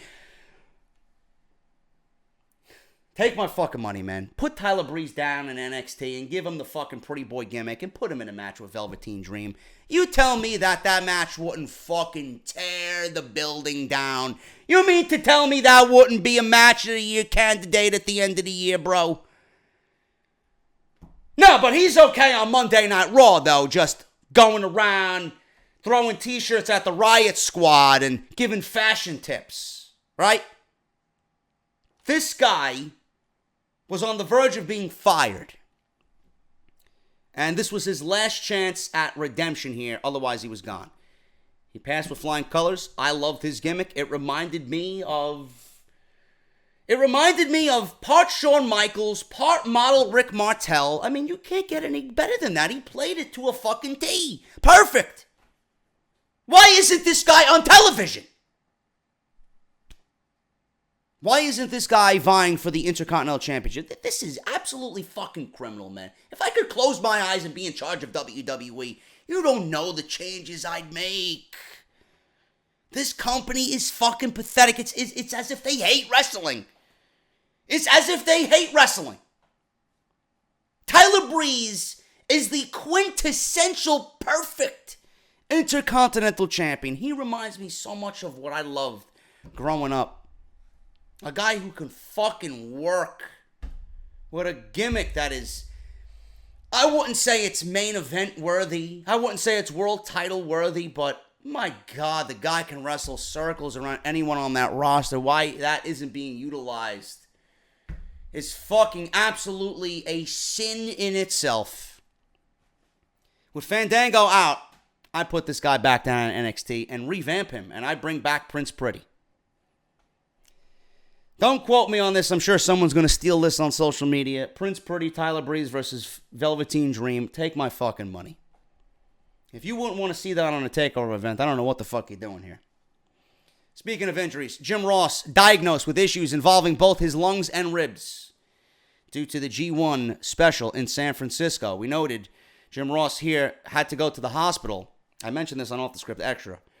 Jim Ross had to go to the hospital during his G1 special appearance doing commentary in San Francisco on Saturday night, this past Saturday. Jim Ross is said to believe suffering from a broken rib. The Wrestling Observer website reports that Ross was diagnosed with issues involving his lungs and ribs. He was also told that he needs to be cautious because there was fear that he could contract pneumonia. As you can imagine, Ross is not very happy about this, and he had to cancel some upcoming commitments. Dave Meltzer noted that Ross asked New Japan Pro Wrestling officials on Friday to keep wrestlers away from the broadcast position, since wrestlers in New Japan like to wrestle in the crowd. Apparently, the barricades at ringside were not connected, and that is why they tipped over when White shoved Juice Robinson during their IWGP United States Championship match. White shoved Juice Robinson. Ross and Josh Barnett both said on Twitter that the spot with White and Robinson by the barricade was not planned at all, and nothing involving them was a work in any way. The Observer also notes that the rib injury led to significant pain whenever he moves, coughs, or yawns. So we wish JR a speedy recovery for sure. I seen the footage of Josh Barnett getting in the ring And if it wasn't legit, he certainly made, if it wasn't worked, rather, he made it seem like it was worked. You know, I didn't know what the fuck was going on when I watched it. I seen it, and then I heard that Jim Ross had been injured. I'm like, is this part of the show? But it was all legit. Josh Barnett got into the ring, and he started threatening Jay White. You know? What the fuck was going on? You got Josh Barnett, a former MMA fighter. He's in the ring. Ronda Rousey's doing her thing. Shayna Baszler's doing her thing. Brock Lesnar's showing up in UFC, shoving Daniel Cormier. It's like the world of UFC and WWE are colliding. Or UFC and professional wrestling are colliding. It's ridiculous. But Jim Ross, hope he gets better. And that pneumonia thing is the one thing that would scare me. You don't want fucking pneumonia at his age, man. Shit's a fucking motherfucker to come back from. I'm sure of that. Moving on here, man. Booker T. Booker T wants to have one more match in WWE. In a recent episode of Heated Conversations with Booker T, he talked about his in-ring career, and it turns out that he is not officially retired. He's leaving the door open for at least one more match. Booker said, I'm thinking about having perhaps another match myself, he continued. I'm thinking about getting into the ring one more time. I never really said I was retired. Booker said that Harlem Heat has retired as a tag team, but he never said that he was done as a singles wrestler, and his body feels good at 53 years of age. He says that he's done a hell of a job trying to stay in shape, and by the looks of it, he does really look in decent shape for his age. Booker said that he would wrestle for his reality of wrestling promotion, but if the opportunity came for him to wrestle at WrestleMania, then he would have to think about it, because he has to figure out if he can wrestle at a certain level. The world would love to see it, Booker T stated. I don't know if I would love to see it, but by all means, if the guy is still capable of going, then let's do it. Let's do it. One more match? Everybody deserves one more match, man. Booker T still says he can go, then let him go. Should be interesting to see. I just don't know who you would put Booker T up against, to be honest with you. I don't know if there's anybody nowadays that you would be interested in seeing Booker T wrestle. Maybe Corey Graves. Maybe Corey Graves could get cleared to wrestle, and that could be his final match. Playing off that little fucking shitty storyline that they had everybody trolled with a couple of months back. Booker T wants to have one more match. I couldn't care either way. Let's hit these Extreme Rules preview predictions, man. I don't want to waste too much time on this because this is a fucking terrible pay-per-view. All I will say is this. Before we get even into the 11 matches that are on this show, you know, out of these 11 matches, 3 of them have stipulations. We got the Bludgeon, not even the Bludgeon Brothers. We got Dolph Ziggler and Seth Rollins, okay? Dolph Ziggler and Seth Rollins, 30-minute Iron Man match. It's not really extreme, but it does have a stipulation. Extreme Rules. It's not really an Extreme Rules stipulation. We got a Steel Cage match. Okay, fine. Steel Cage match, Extreme Rules. Okay, I guess that plays into the Extreme Rules aspect of it, right? Then we got Alexa Bliss and Nia Jax in an Extreme Rules match. I didn't know I needed an Extreme Rules match at Extreme Rules. Every match should have an Extreme Rules stipulation. Then WWE books The New Day and Sanity on the pre-show in a tables match. The one match that I think I would be interested in seeing is on the pre-show. So I'm not even factoring that into the main show with the 10 other matches on the main show. So on the main show, 2 of them, if you really think about it, have an Extreme Rules stipulation. Why on earth is WWE calling this Extreme Rules? I don't understand it. That in itself is illogical. And this is why these gimmick pay-per-views need to go away. They're absolutely worthless. It's July. Nobody is thinking, oh, July, Extreme Rules. It's the middle of the summer. When you think July, I think beach. I think water. I think sand. I think sun. I think backyard barbecue with burgers and hot dogs and sausage and a cold beverage. Why don't we have Bash at the Beach? I'm not saying WWE needs to go down to fucking Panama City Beach and have a fucking event on the beach. I'm just saying, call the event Bash at the Beach. Make it summery. SummerSlam ain't summery. There's nothing about SummerSlam that signifies to me summer. The biggest party of the summer. It ain't no fucking party to me. The last couple of SummerSlams were fucking downright embarrassing. It's the lamest party of the summer. At this point, I don't want to party with WWE. But in July, we have Bash at the Beach, or the Great American Bash, right? Something. 4th of July. Independence Day. The Great American Bash. Nothing about July speaks to me as Extreme Rules. And then on top of that, WWE doesn't even want to go extreme. They got this teaser promo. How would I describe Extreme Rules in 30 seconds? And they got all these fucking scenes of chaos and table spots and kendo sticks and this and that. You're better off turning on fucking YouTube.com, type in Barney, and whatever shows up there. Describe Extreme Rules in 30 seconds. Hit play. Barney dancing around with Barney and friends singing the fucking ABCs 1, 2, 3s. That's more extreme than whatever the fuck I'm going to be seeing on Sunday night. Describe Extreme Rules in 30 seconds. The promo is going to be more fucking violent than the actual show. Pathetic. WWE needs to do away with these gimmick pay-per-views. If they're not going to get extreme, then don't hype it up as extreme. You're making yourself look like fools. Extreme fools is what it really should be called. Moving on here, man. That's my rant. I'm sure you guys agree with me on that. Start from the top here, man. I'm on the Wikipedia page because I couldn't give a single fuck about what these matches are, and downright, to be honest with you, I forgot half of them.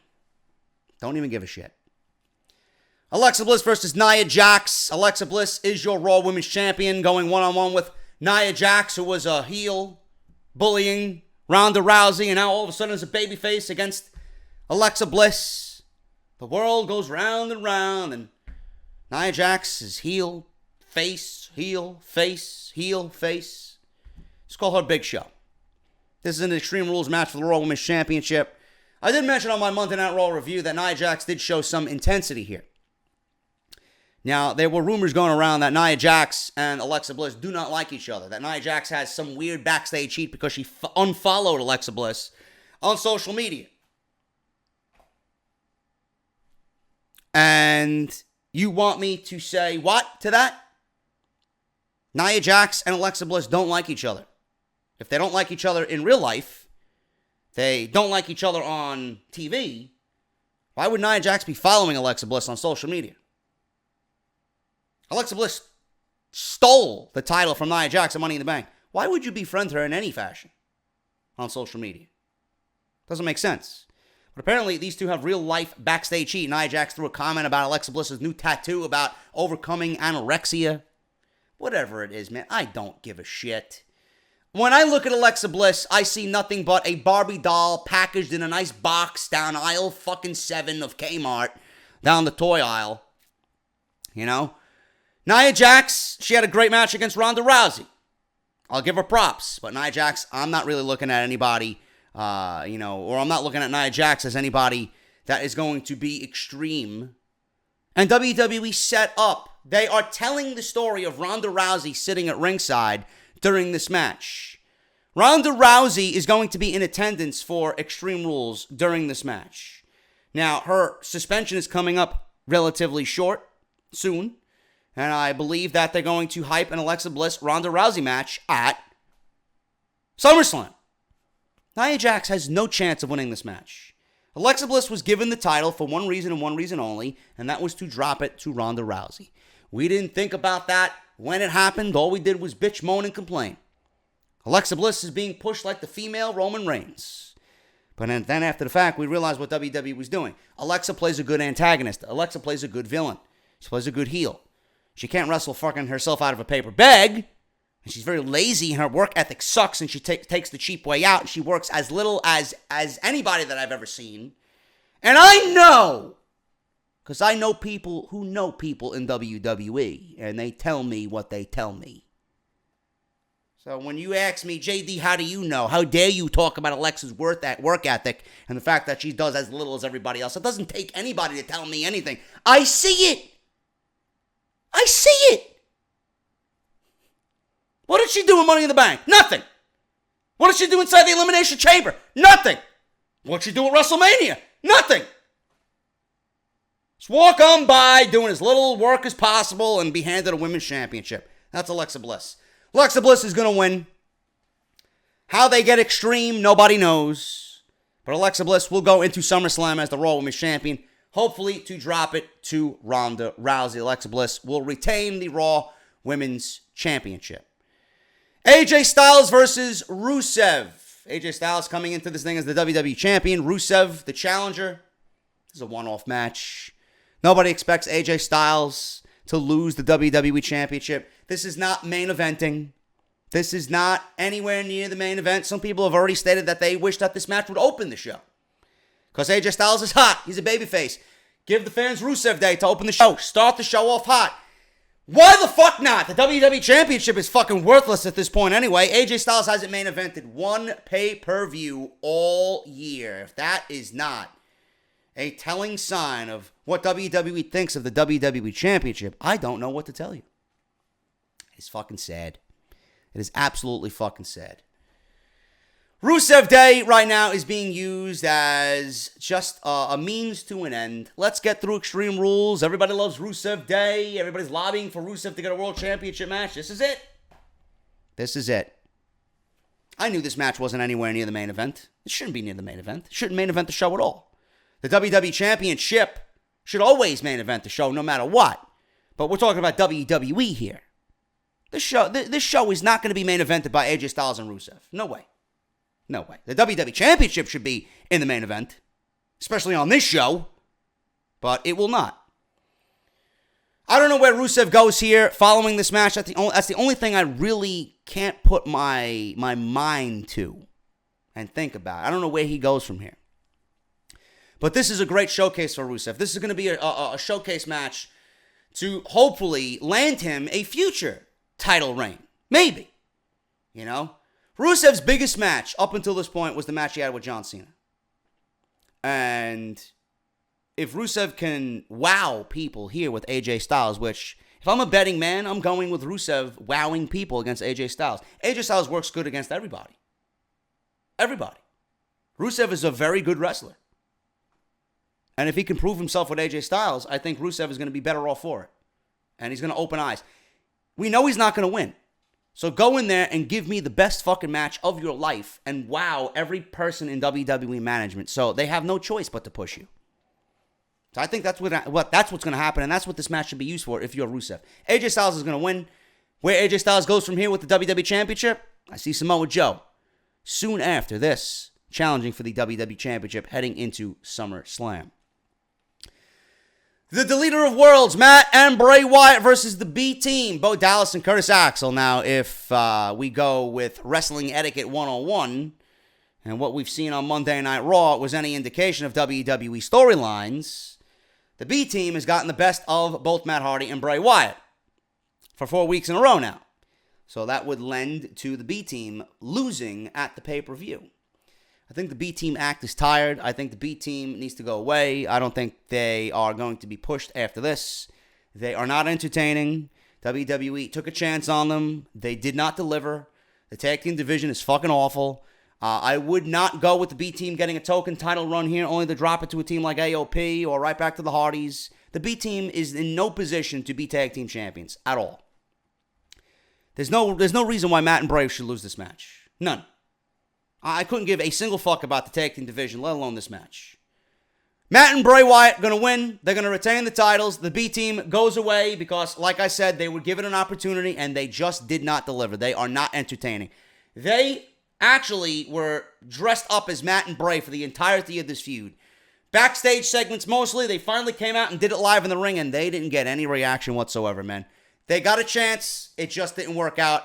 Let's move on. What WWE needs to do here from this point on is make the tag team division relevant and competitive again. You got the Revival. You got AOP. You got Matt and Bray, who needs a fucking shot in the arm badly.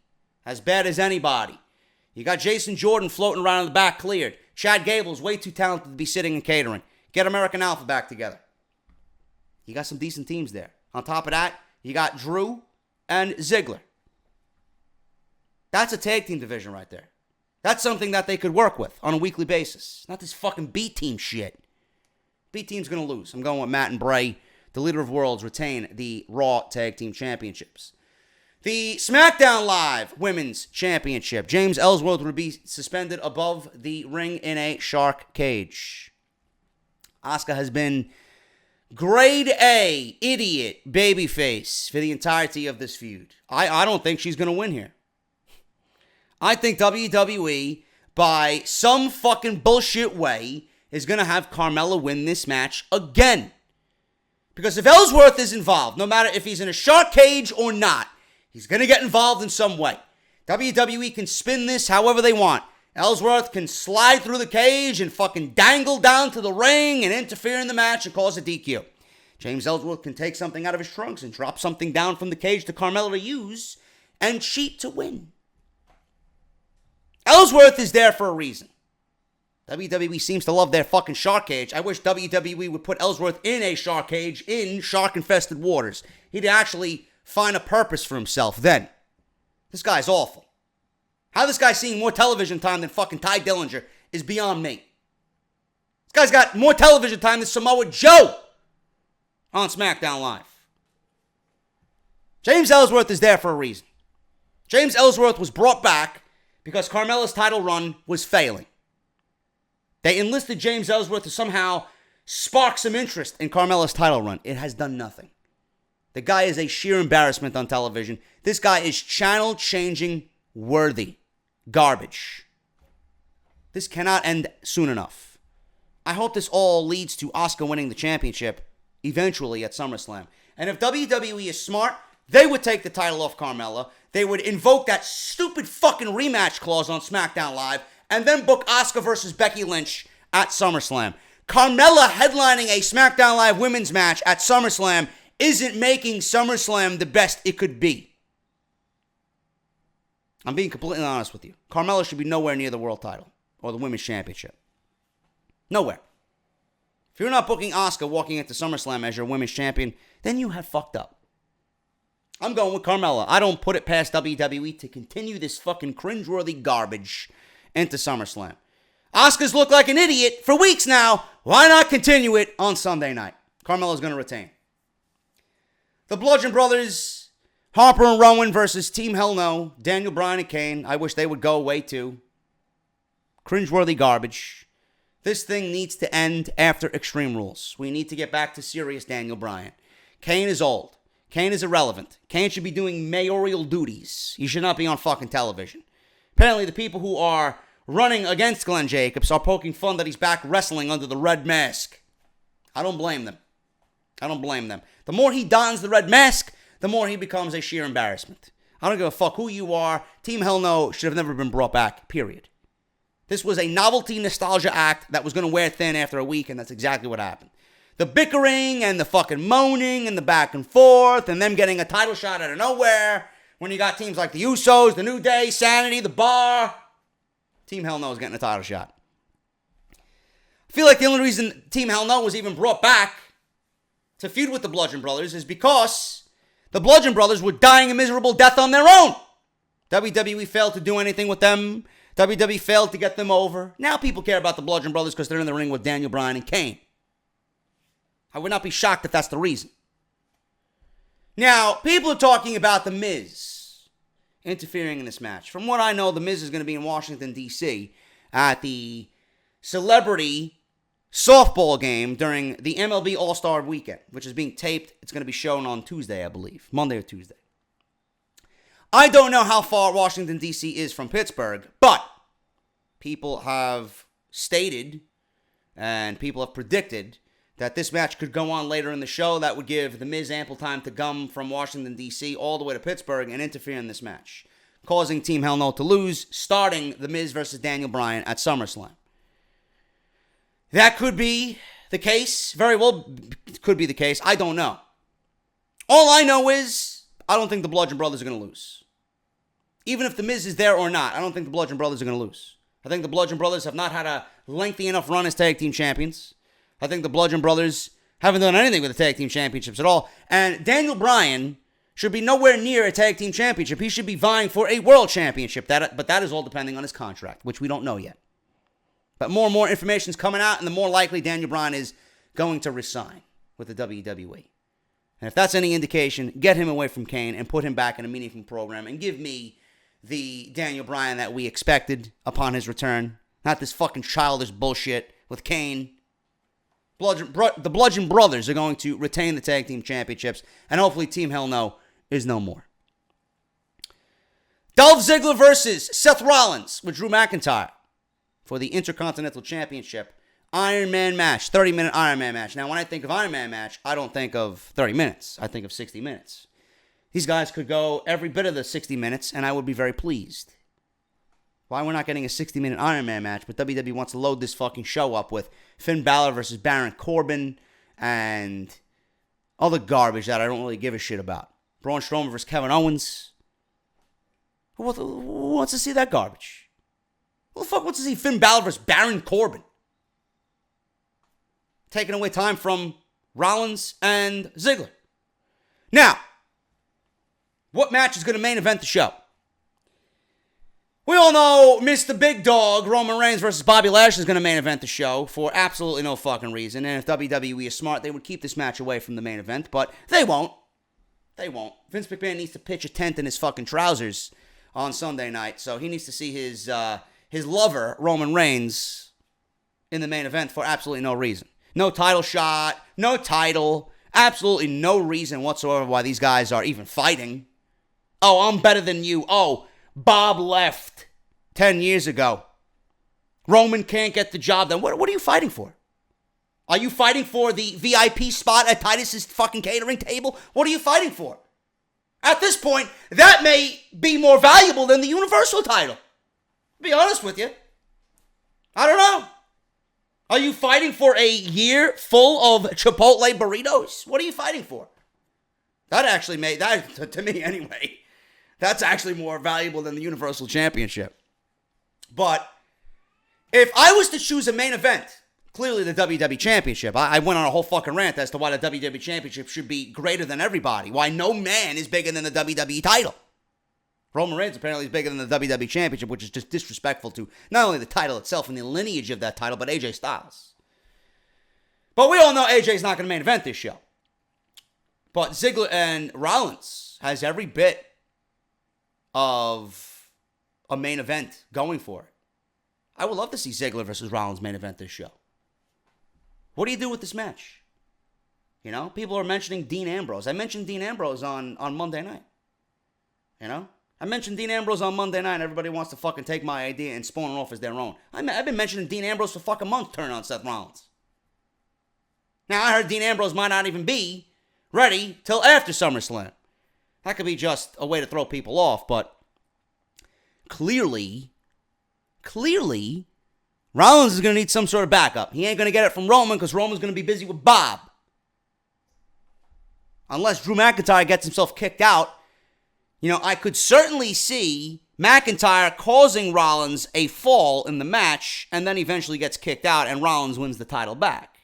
And then maybe Ziggler turns on Rollins or Ziggler turns on McIntyre and blames McIntyre for the entire thing. Blames McIntyre for the loss. I could see that happening.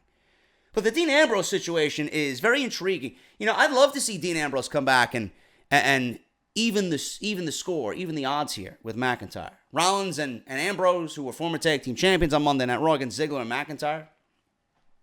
I take that match. And if that is the case, I would certainly make this the main event. If you're planning to bring Ambrose back, I would make this the main event of the show. And I would make this the main event with a heel turn by Ambrose coming back and ruining Rollins' chance of winning the Intercontinental Championship. And I would have Rollins versus Ambrose in a grudge match at SummerSlam. That's just the way I do. We all know Dean Ambrose needs a fucking heel turn. No better way to do it now. You know? Settle the score, even the odds. It's going to be 2-on-1 there anyway. Rollins is going to be all buddy, cozy with Ambrose. Oh, look, I got my guy back. What are you going to do now? Boom. Same way Rollins turned on the Shield. I've been saying this for fucking months. Same way Rollins turned on the Shield, Ambrose turns on Rollins the same exact way. You left me high and dry, motherfucker. You didn't fucking call me. You didn't say anything to me. You didn't visit me in the fucking hospital when I was laid up, going through rehab and all this other shit, trying to get better, trying to get back. Nothing. I didn't even get one fucking phone call from you. What happened? There you go. As long as it's not Jason Jordan. Jason Jordan and Seth Rollins does not interest me. Jason Jordan and Chad Gable, that interests me. But knowing WWE, they won't do any of this. And we'll probably get another match with these two at SummerSlam. I'm going with Dolph Ziggler retaining the title. I'm going with Dolph Ziggler retaining the Intercontinental Championship.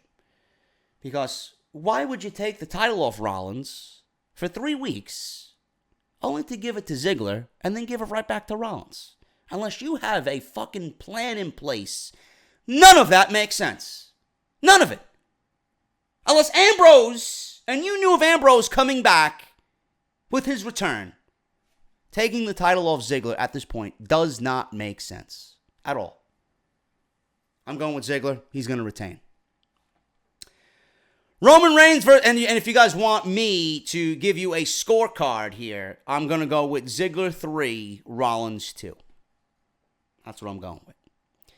Roman Reigns versus Bobby Lashley. I couldn't give a single fuck about this match. I think this is forced garbage. Bobby Lashley and Roman Reigns have the charisma collectively of a fucking dry wall, fucking just a painted wall drying in the hot summer sun. That's the amount of charisma both of these guys got. Garbage. Like I said, this guy right here got more fucking charisma than both Roman Reigns and Bobby Lashley. I really don't know what to think here. There's nothing on the line. I hope Pittsburgh boos the shit out of this match. I hope Pittsburgh gets up and leaves. I hope the most volatile, fucking angriest chants are stated during this fucking show, during this match from the crowd. Don't let me down, Pittsburgh. I'll be in attendance. I may actually walk out during this match. And I will film it for you. If I could get Matt from Wrestle Rumble and Brian Goulash, who I will be attending this show with, to walk out with me, I think that would make for quality content. Roman Reigns versus Bobby Lashley. You know what? I'm going on a limb here. I ain't going with Roman. I'm not going with Roman. I'm going with Bobby fucking Lashley to win this match. You know why? Because WWE wants to make you feel like you need to be sympathetic for Roman Reigns. He can't get the job done. I'm going with Bobby Lashley. Otherwise, why is Lashley even back here? Lashley has done fucking nothing since he's been back. They're going to feed him immediately in his first big match to Roman Reigns? Possibly. Wouldn't put it past WWE, but I'm going with Bob here. Because I think WWE is going to continue to play in the Roman initiative and give him that loser feel so we feel sympathetic for him. Well, poor Roman can't get the job done. Go fuck yourself. Bobby Lashley is going to win in what could be one of the worst matches of the year. We all thought John Cena versus Roman Reigns was going to be good, right? What happened there? Nothing but finishing move at the finishing move at the finishing move. Two guys who couldn't mingle with one another. Bobby Lashley ain't a good fucking technical wrestler. Roman Reigns ain't a good technical wrestler. 4 moves. 4 moves this guy got. You think Lashley's going to do any better with Roman Reigns? Come on. Bobby Lashley's going to win here, and I'm going with Lashley. And the sympathetic loser Roman Reigns is just going to come out on Monday Night Raw and just have everybody feel sorry for him. Fuck out of here. Neither of these guys deserve Brock Lesnar at all. Jeff Hardy versus Shinsuke Nakamura. I'm going here with Jeff Hardy to win this. Why? Because I'm going with Hardy versus Almas at SummerSlam. I'd love to see Nakamura versus Almas. I think that'd be a great match, but I don't think that's going to have any momentum going into SummerSlam for it. I'm going with Almas versus Jeff Hardy. I think that would be a great United States Championship match. Honestly, the way I do it here, I would go with Jeff Hardy versus Almas, and then I would do Nakamura versus Daniel Bryan at SummerSlam. Hardy versus Almas, Nakamura versus Daniel Bryan, because that's the reason why Shinsuke Nakamura signed with the WWE to begin with. Hardy versus Almas, Nakamura versus Bryan, Joe versus Styles. Boom. There's your SummerSlam for SmackDown Live. If you could do better than that, let me know. I'm going with Jeff Hardy here over Nakamura, and he's going to retain the United States Championship. Finn Balor versus Baron Corbin. This is a toss-up here. I'm going with Baron Corbin because Finn Balor right now is dead to me. Smiley Finn is dead to me. The guy is worthless. The guy is fucking worthless. All I want is my demon back. I want the chainsaw-wielding, Jack the Ripper knifing, Finn Balor fucking coming through the smoke, crawling around like a fucking satanic entity. That's what I want. That's what I want. I want that big eyeball painted on his fucking back. This version of Finn Balor is fucking garbage. You could sell you colorful t-shirts. Finn Balor could be for everyone, but he ain't for JD. The guy has lost his essence. The guy lost his balls. What was the premise of the second Austin Powers movie? Austin Powers lost his mojo? Finn Balor lost all of his mojo, and I don't think he's going to get any of it back. I'm going with Baron Corbin. End of days to the man formerly known as the Demon King. Braun Strowman versus Kevin Owens. You know, the way things have gone on TV, you think Kevin Owens would squeak out a victory. Braun Strowman could afford a loss. He's got the money in the bank. He's immune. WWE, Vince McMahon himself has before, in the past, set forth the initiative, well, someone could lose with the briefcase because they got the briefcase. They do a title shot anyway. They got a title shot anytime they want. He could lose. Why can't Braun Strowman lose? Why can't Kevin Owens get a big victory over Braun Strowman and actually feel good about himself in this fucking meaningless feud that's going nowhere? All Kevin Owens wanted to do was befriend Braun Strowman. Doesn't make sense. You got Bayley and Sasha Banks, who started a great potential feud that could have easily fit into the Extreme Rules mold, not on the card. You sent them to therapy. Braun Strowman's trying to attempted murder on Roman Reigns. He's overflipped stages and fucking vehicles and whatever. Throwing Roman Reigns off of fucking gurneys, off of fucking loading dock. Overflipped an ambulance. Yet this guy isn't going to therapy. If you don't think that's a logic hole, I don't know what to tell you. I'm going with Braun Strowman here because Kevin Owens is Monday Night Raw's resident punching bag. And the New Day, Kofi, Big E, and Xavier Woods versus Sanity, Eric Young, Alexander Wolf, Killian Dane in a six-man tag tables match, 3-on-3. I'm going with Sanity here. No reason why the New Day needs to win. Sanity has lost twice already being on SmackDown Live. Having them lose here, what was the reason you brought them up? What do the New Day need? The New Day doesn't need a victory. We need to see some new talent thriving on SmackDown Live. I'm going with Sanity in the tables match. New Day doesn't need the victory. Sanity absolutely does. That is all I got for you, man. I'm fucking tired. Holy shit. This may be the longest off the script I think I have ever recorded. But you guys are here with me, and I appreciate every fucking one of you, man. Thank you guys so much. Right now it's 1:15 a.m. I'm going to fuck to bed.